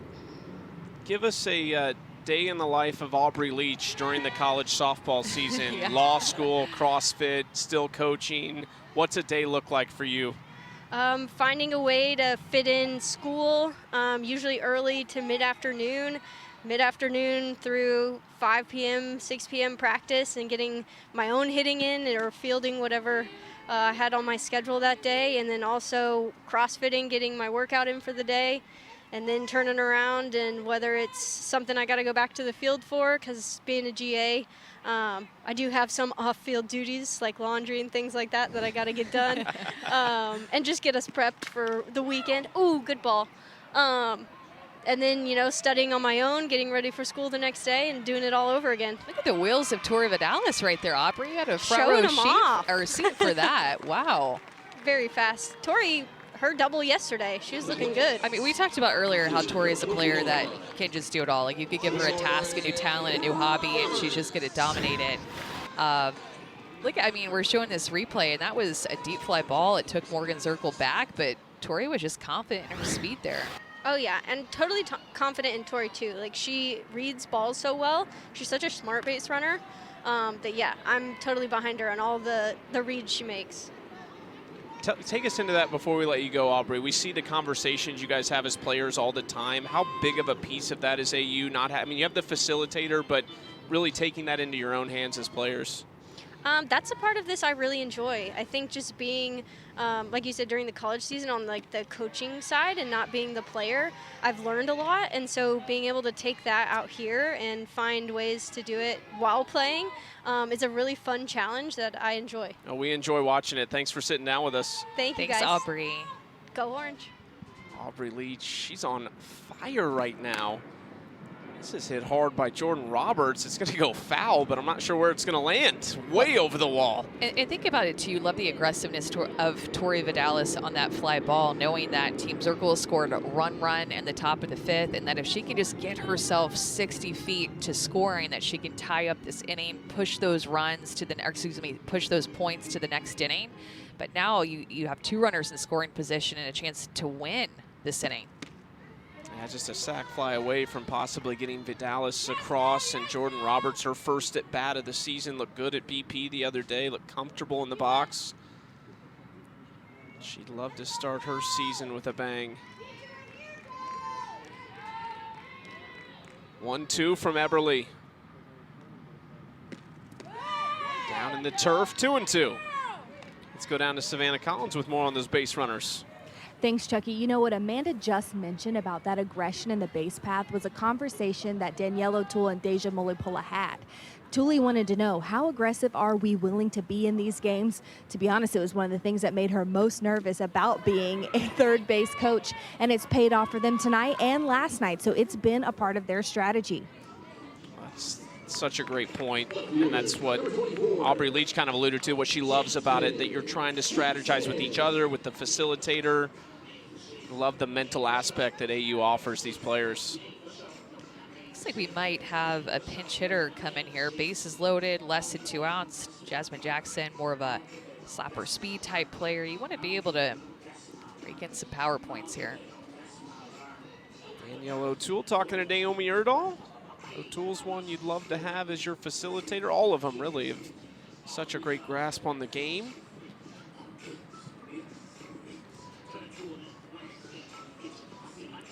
Looks like it's going to be Mariah Masson pinch hitting. She was a talented hitter at Oregon State as well.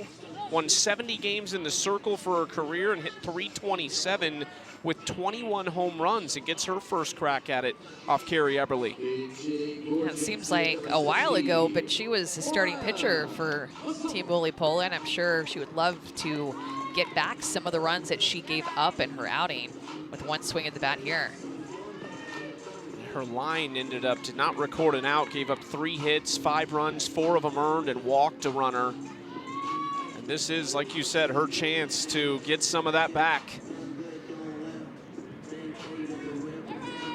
Just about set. Would love to turn it over to the top of the order with still some to work with. Not only these inning points on the line, but the tying run at the plate here as we get later into this game. One more coming up after this. Team Garcia, Team Mulipola. Deja's team will finish up their doubleheader day in Series 1. Good pitch right there. Carrie Eberly has struggled to get comfortable so far in this inning. Lead-off walk to Vidalis, and then that last hit by pitch. Trying to dial it in. 0-1 goes upstairs that time, and a swing and miss from Masson. That sequence, drop outside, followed by her rise ball. I mean, that pitch is just nasty. It jumps. Such a good late break. Big pitch here for Eberly. Big at bat for Team Mulipola. Check from Masson. They will check it. No. Trying to see if she would bite at that rise ball again. 2 times in a row. They doubled up on it. 1-2. Swing and a miss. Big pitch from Carrie Eberly for out number 2.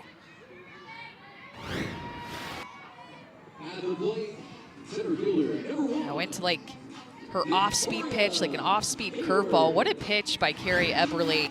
Dropped it down to 56 miles an hour. Great spin, late break. Just had Masson right where she wanted her in that at-bat. Tough out here in the form of Victoria Hayward. First pitch swinging. Can they get out of it? Andrews has it, and they do. Carrie Eberly walks the leadoff hitter in the inning. A single from Stuart Hunter. The bases end up loaded with 1 out, and she gets out of it.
16 total runs, 21 total hits. Team Zirkle leads Team Mulipola 10-6, and they have all 50 inning win points to this point. What a big moment there for Carrie Eberly to get out of that jam. Yeah, it was. She knew what was at stake. It was a slow start at the beginning of the inning for her, worked through some stuff and found a way with her back against the wall to make a couple of back-to-back outs to get out of the inning and to win the points. She's so even keel in the circle. You just can never tell if things are going great, if they're not going great. She's so level-headed. Able to get out of a tough spot there. Now Team Zirkle back at the plate, top of the 6th, 10 more points on the line. They've had a big day. We saw this happen to Team Garcia, actually against this Team Mulipola team. Took 110 out of 120 possible win points in their game. Team Zirkle trying to flip the script against Team Mulipola. Jessie Warren, she's been a big part of it. 3-run shot. Back in that 7-run first inning.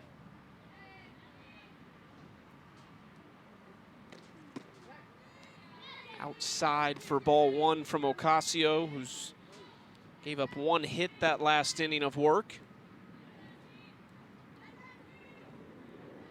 Only pitcher we have not seen for Team Mulipola is Peyton St. George, second-year player out of Duke. Still 1 more game to play, though, tonight against a dangerous Team Garcia lineup.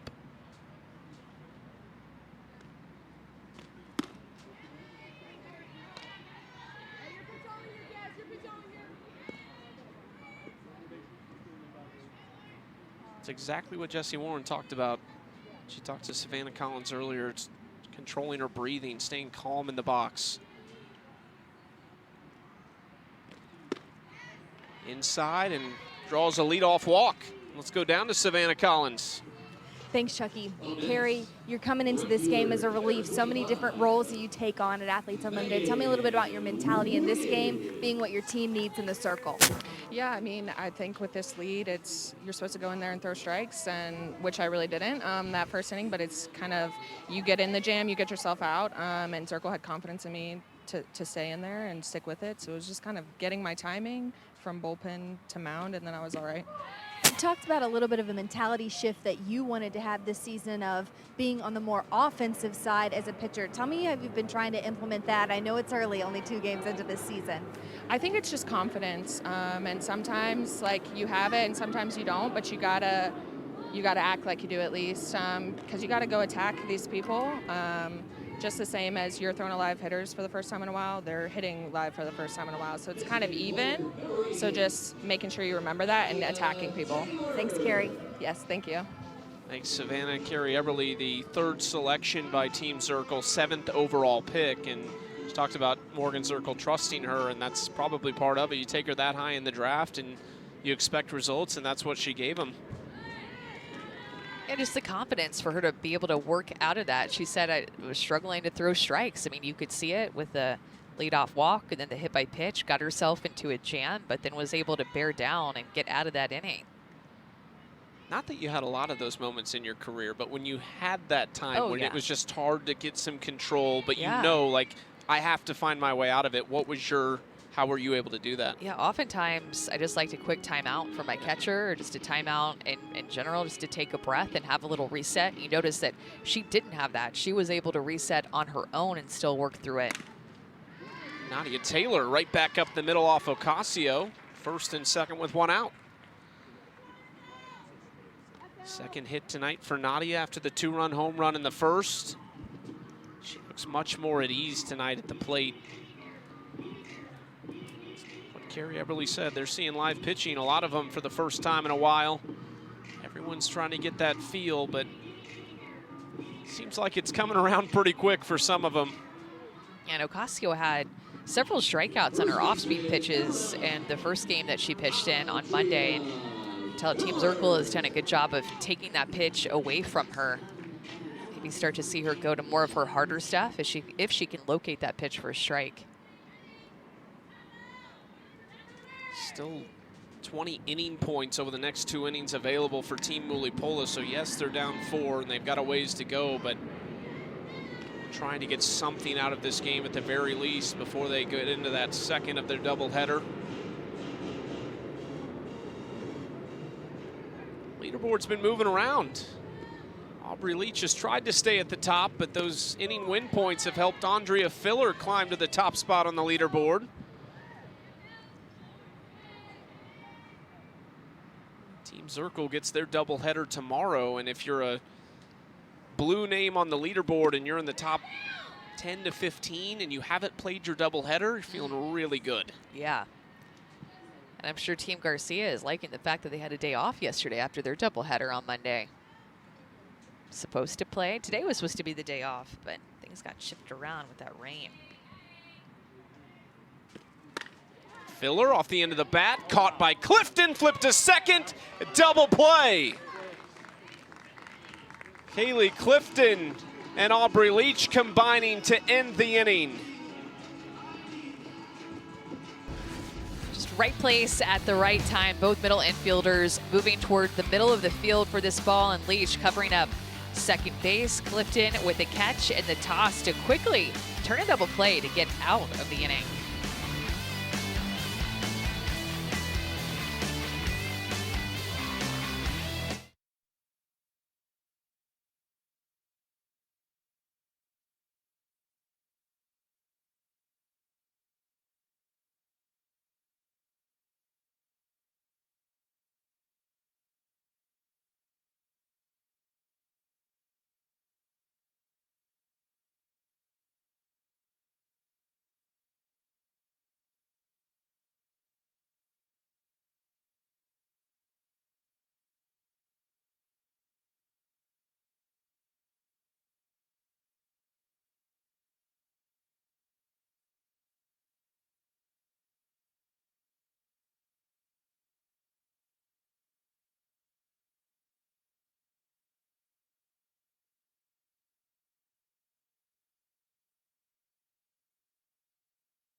Our voices, helping the voiceless. We stand for a cause, not fighting for straws. We changing the laws. We give it our all. It's a bigger picture and we paint the walls.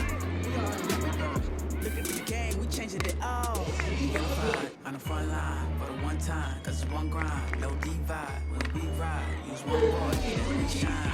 Stand up now, unannounced. Hold on, hear me out. Plenty of long balls in this one. 10-6, Team Zirkle leading Team Mulipola. Bottom of the sixth coming up. Still plenty to play for and still plenty more softball coming your way tonight here on ESPNU. Team Garcia, led by their captain Rachel Garcia. They are having a blast out in the players' suite. Sachel Palacios trying to get the game plan ready with Abby Ramirez. I'm certain that's what was happening there. Looking for a win tonight after going 0-2 on Monday. Big couple days for them on that leaderboard. A lot of those players in the bottom half because of those win points that they were not able to collect. Just 50 of them in their 2 games combined. Aubrey Leach. Pretty rare for her to see more than 1 pitch. She's 3 for 3 on 4 pitches entering this at bat. Took a ball, 3 swings, 3 hits. Swinging left field. This is tough for Andrews. It's over her head and off the wall, and Leach is in his second with a double.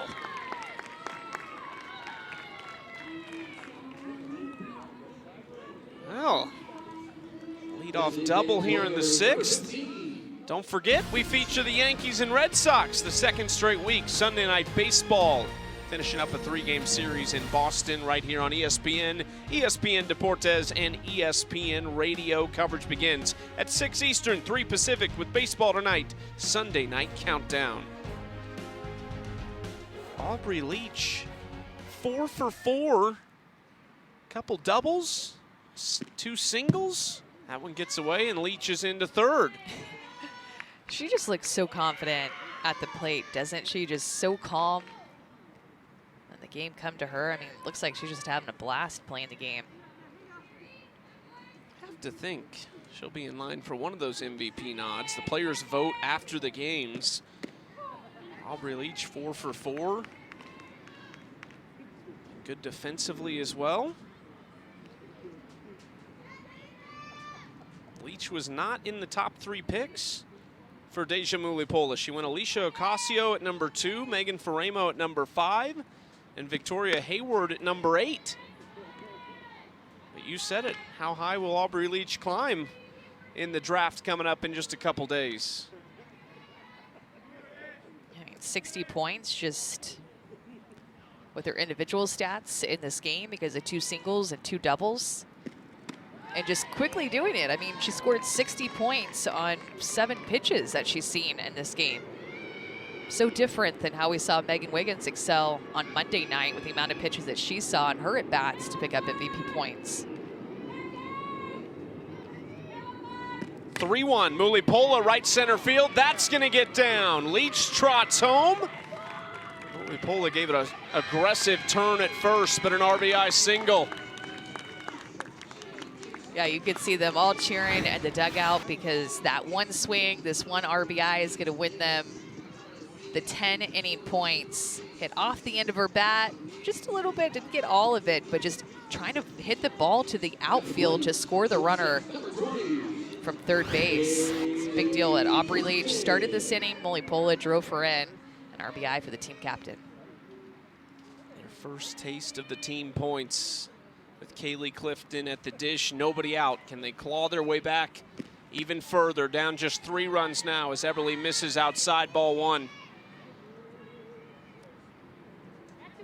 Love the access we're getting in the dugout too. Savannah Collins down there talking to all the big performers. Got to hear from Carrie Eberly. Heard from a lot of the home run hitters today as well.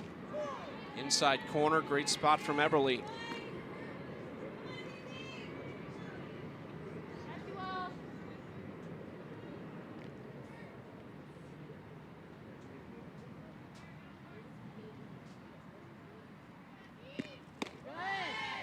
Davidson throwing down to first. Snap throw, but Mulipola's ready.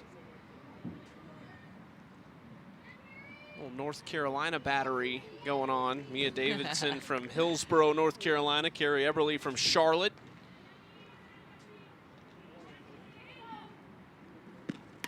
And Mia Davidson, of course, has that turquoise color glove that is the color that represents ovarian cancer awareness. Came from Mississippi State, who's very passionate about ovarian cancer awareness because of a player passing away on their team. The SEC does a great job with that as well. And Beth Torina's foundation. Warren makes a nice play. They will not get Clifton, and that ball goes into the fence down the right field line. So Clifton at second now with just 1 out. Another great play over at the hot corner by Jessie Warren, who's gotten pulled in all different directions, this time up the line. Quick transfer to her bare hand to be able to get rid of that throw for the force out at second. Trying to figure out what happened with Sydney McKinney after she received this throw from Warren. Just ended up hitting out actually off of the helmet of Deja Mulipola.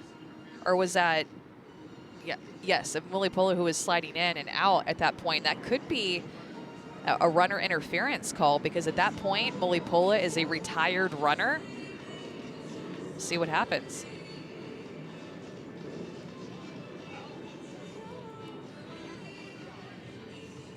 So big call here. Try and quickly get yep. that second out. Yeah, Clifton will be out too. So that's actually going to be 2 outs, an unusual type of a double play, but it will be the force out at second base. And then because the ball hit off of Clifton, who at that point was out, and a retired runner, that caused interference on the throw by Sydney McKinney. Not purposeful, of course. She's just trying to get out of the way too, but she does a pop-up slide and interferes with the throw by Sydney McKinney. Good point, too, because you're like, I wonder what happened there. It's Sydney McKinney. She's such a great arm at second base, but an awkward play there. Danielle O'Toole chatted with the umpires for a moment. They quickly got together and made that call. Now 2 away with nobody on. And I think maybe what they're questioning, too, at the moment was there wasn't going to be a play at first base at that point, but I don't know. That's my only concern about that, is that they wouldn't have had an out at first, so maybe just have her return back to first base, because she was at... Yeah.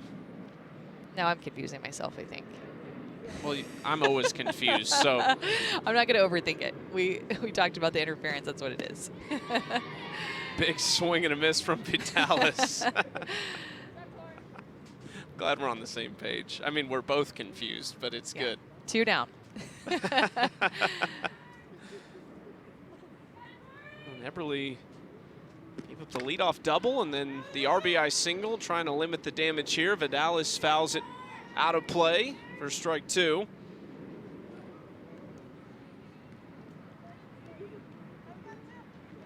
Team Mulipola already with those 10 points. Just 3 runs back as we get set for the 7th. If Eberly can get Vitalis off her glove, though. Tori showing off the wheels again.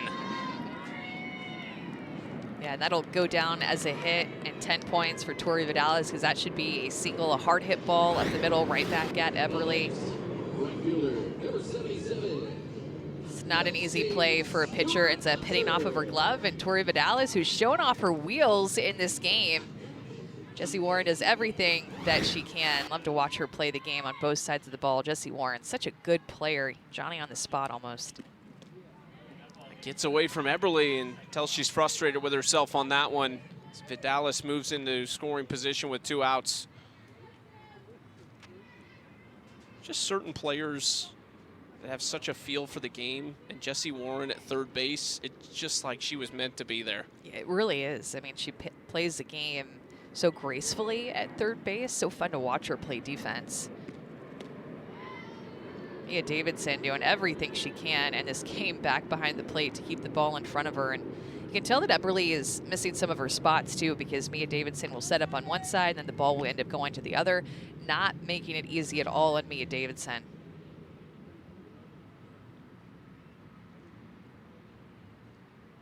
It's again down and away. Davidson kind of patted her chest protector there. 3-0 count to Kelsey Stewart-Hunter. Courtney Gano is on deck. Have to be careful here, though. Strike 1.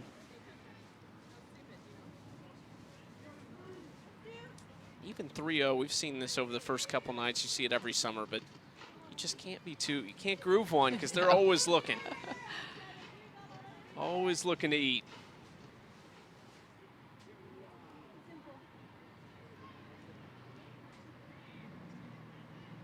(3-1).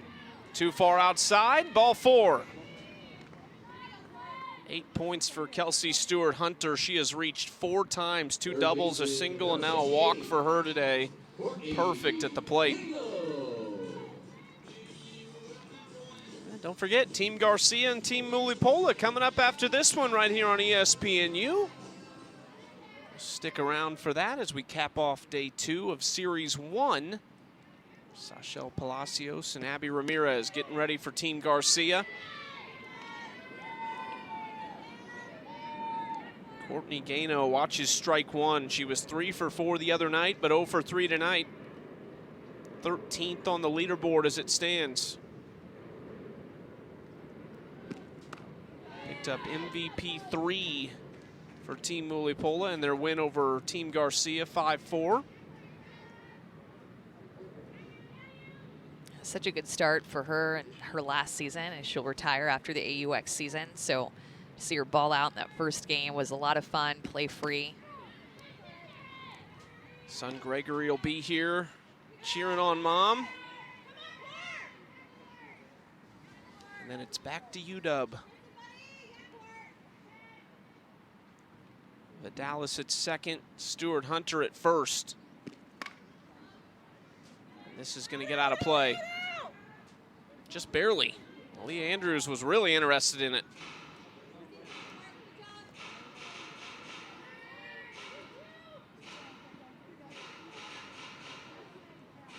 Courtney from West Covina, California. 5 years as a Husky, missed a season with an injury, but just absolutely shredded at the plate. 18 home runs, 59 RBIs as a junior. Her and her mom both have represented Team USA. Her mom, Rhonda, won gold at the Pan American Games. Courtney's pro career started in Italy in 2017 before joining the NPF in 2018. Eberly sticks it, tosses to first. 1 run across, 10-inning win points for Team Mulipola, but Team Zirkle trying to close the door here, 1 inning to play.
Athletes Unlimited Softball on ESPN is sponsored by Aspiration, a global leader in financing climate impact.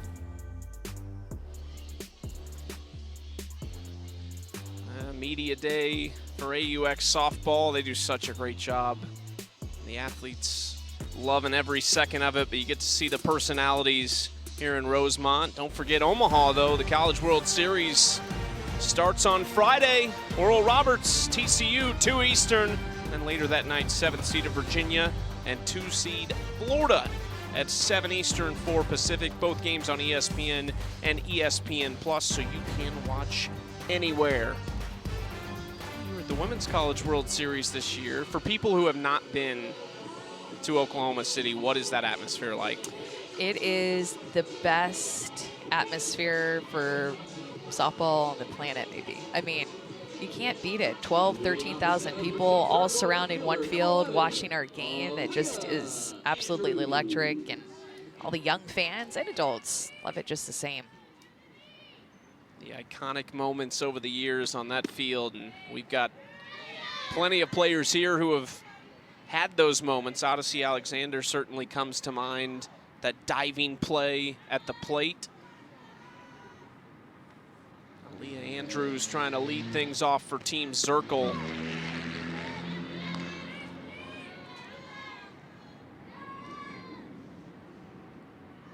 For Team Zirkle, zeros in the 7th they would be happy with. It'd be 10 points plus the win.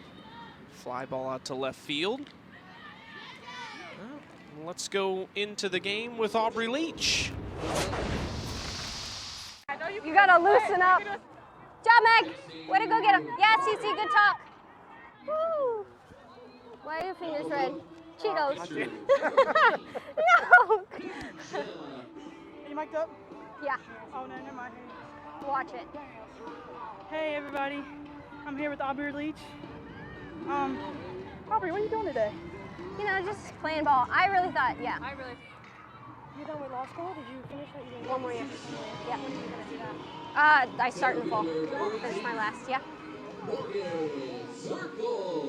Yeah, just one more year of one more year of law school. I'm playing pro ball, coaching, just unbelievable. I mean, I just could not believe when she off everything about her day. I'm like, are there enough hours? Does your day have more than 24 hours and more than all the rest of ours with everything that you pack into it?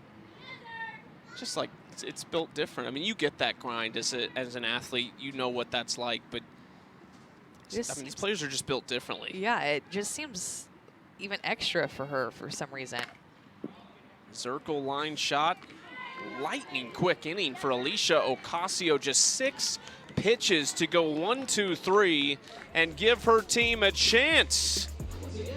Hey, Sam Fisher and Sis Bates, they're coming up next. Team Garcia still has to play tonight.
For every run scored during this year's Athletes Unlimited AUX season aspiration, planting 10 trees. How about 6 home runs, 5 of them for Team Zirkle? And Team Zirkle really set the tone back in the first inning whenever they scored 7 runs, hit 2 home runs in that inning.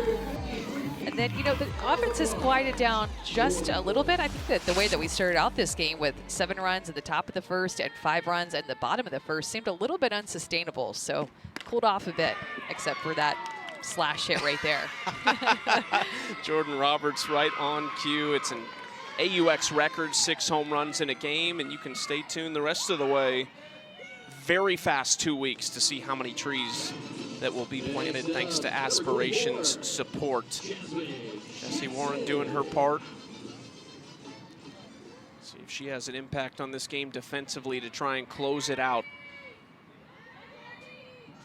If Carrie Eberly can hold Team Mulipola scoreless, it is 60 more points for her team, which will be good for 110 out of a possible 120.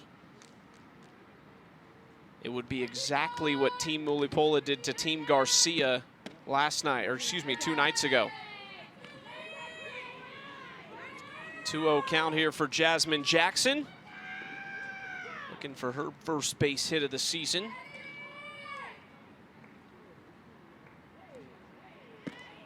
I mean, swings through it. Team Zirkle and just their team batting average in the past 2 games has to be close to about 400. It's 394 in this game, and in game 1, hitting for a high average too. Has to be somewhere between 350, 400, I would think, with the way that they've swung the bats.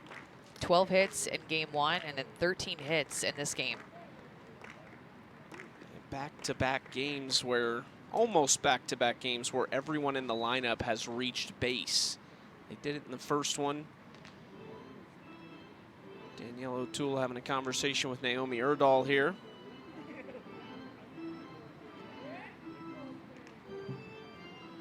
It's a 2-1 count. Hard to tell what this conversation is about. Yeah, making like sure, just a pinch runner. yeah, who they can pinch run, who's started, who's exited, who's re-entered so many times. Like just Danielle O'Toole wanting to get it right with Naomi Erdahl. These umpires are also teaching the facilitators too at times a lot of different things. So Mendez replaces Roberts, who came into the game for her earlier. Jasmine Jackson left side. They get the lead runner, but Jackson is on first with one out. It's a great job by indecision by Urtez, knowing the speed of Andrews, excuse me, of Jackson get down the line, and that she would not have had, or it's easier out at second base, but to keep that runner out of scoring position, trying to win this inning. Entering a dangerous spot here. Leadoff hitter Victoria Hayward. Still looking for her first hit. She has reached 5 times in 2 games and does not have a hit. 4 walks and has been hit by a pitch.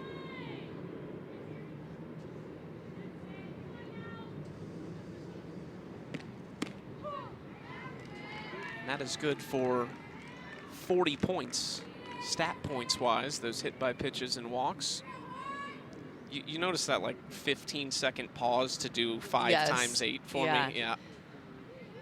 Need to bring out some flashcards for you again tonight. The hotel, maybe. Yeah, couldn't find that. Bringing back memories. Couldn't find my calculator app fast enough. Eberly ahead of Hayward. Upstairs, ball 2.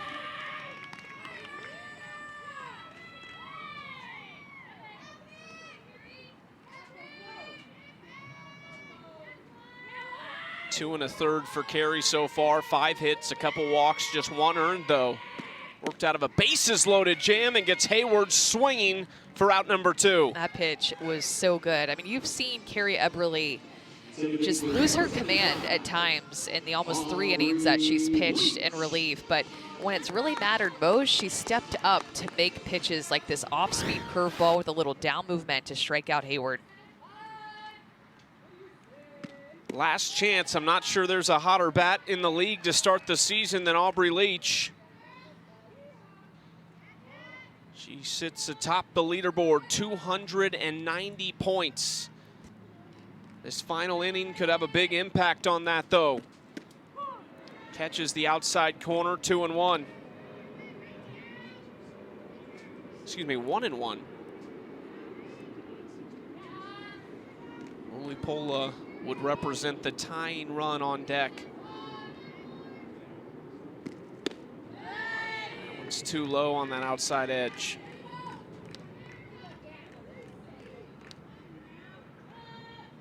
There's Deja. Was absolutely tremendous in the champ season when she became the first ever position player to win it. Hit 9 home runs that season, up and into Leach.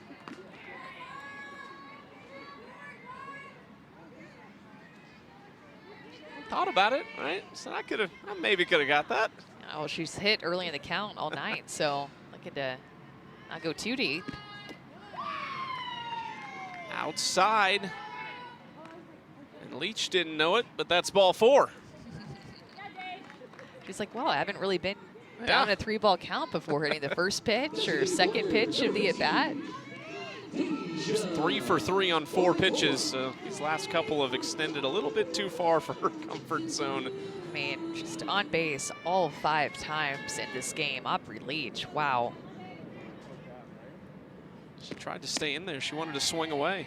I mean, we're 1 swing away now from tying up this game with Mulipola up. That was a tough walk for Carey Eberly to put Leach on and pass the bat to Mulipola. And who better to do it? 12 home runs combined between the championship season and AUX last summer. Deja finished 3rd in San Diego. She was 18th in her first year in 2021, but 2 top 3 finishes last summer. 1-1, big swing from Deja there, threw it for strike 2. That's a pitch that's been working best, I think, for Carey Eberly tonight. Best command of that off-speed curveball that she'll throw. Has some down tail to it. It's not been as clean as Carrie Eberly would probably want it, but it's been effective. She's been good in both outings. Tonight she's had to dance around some jams a couple times. This is another one.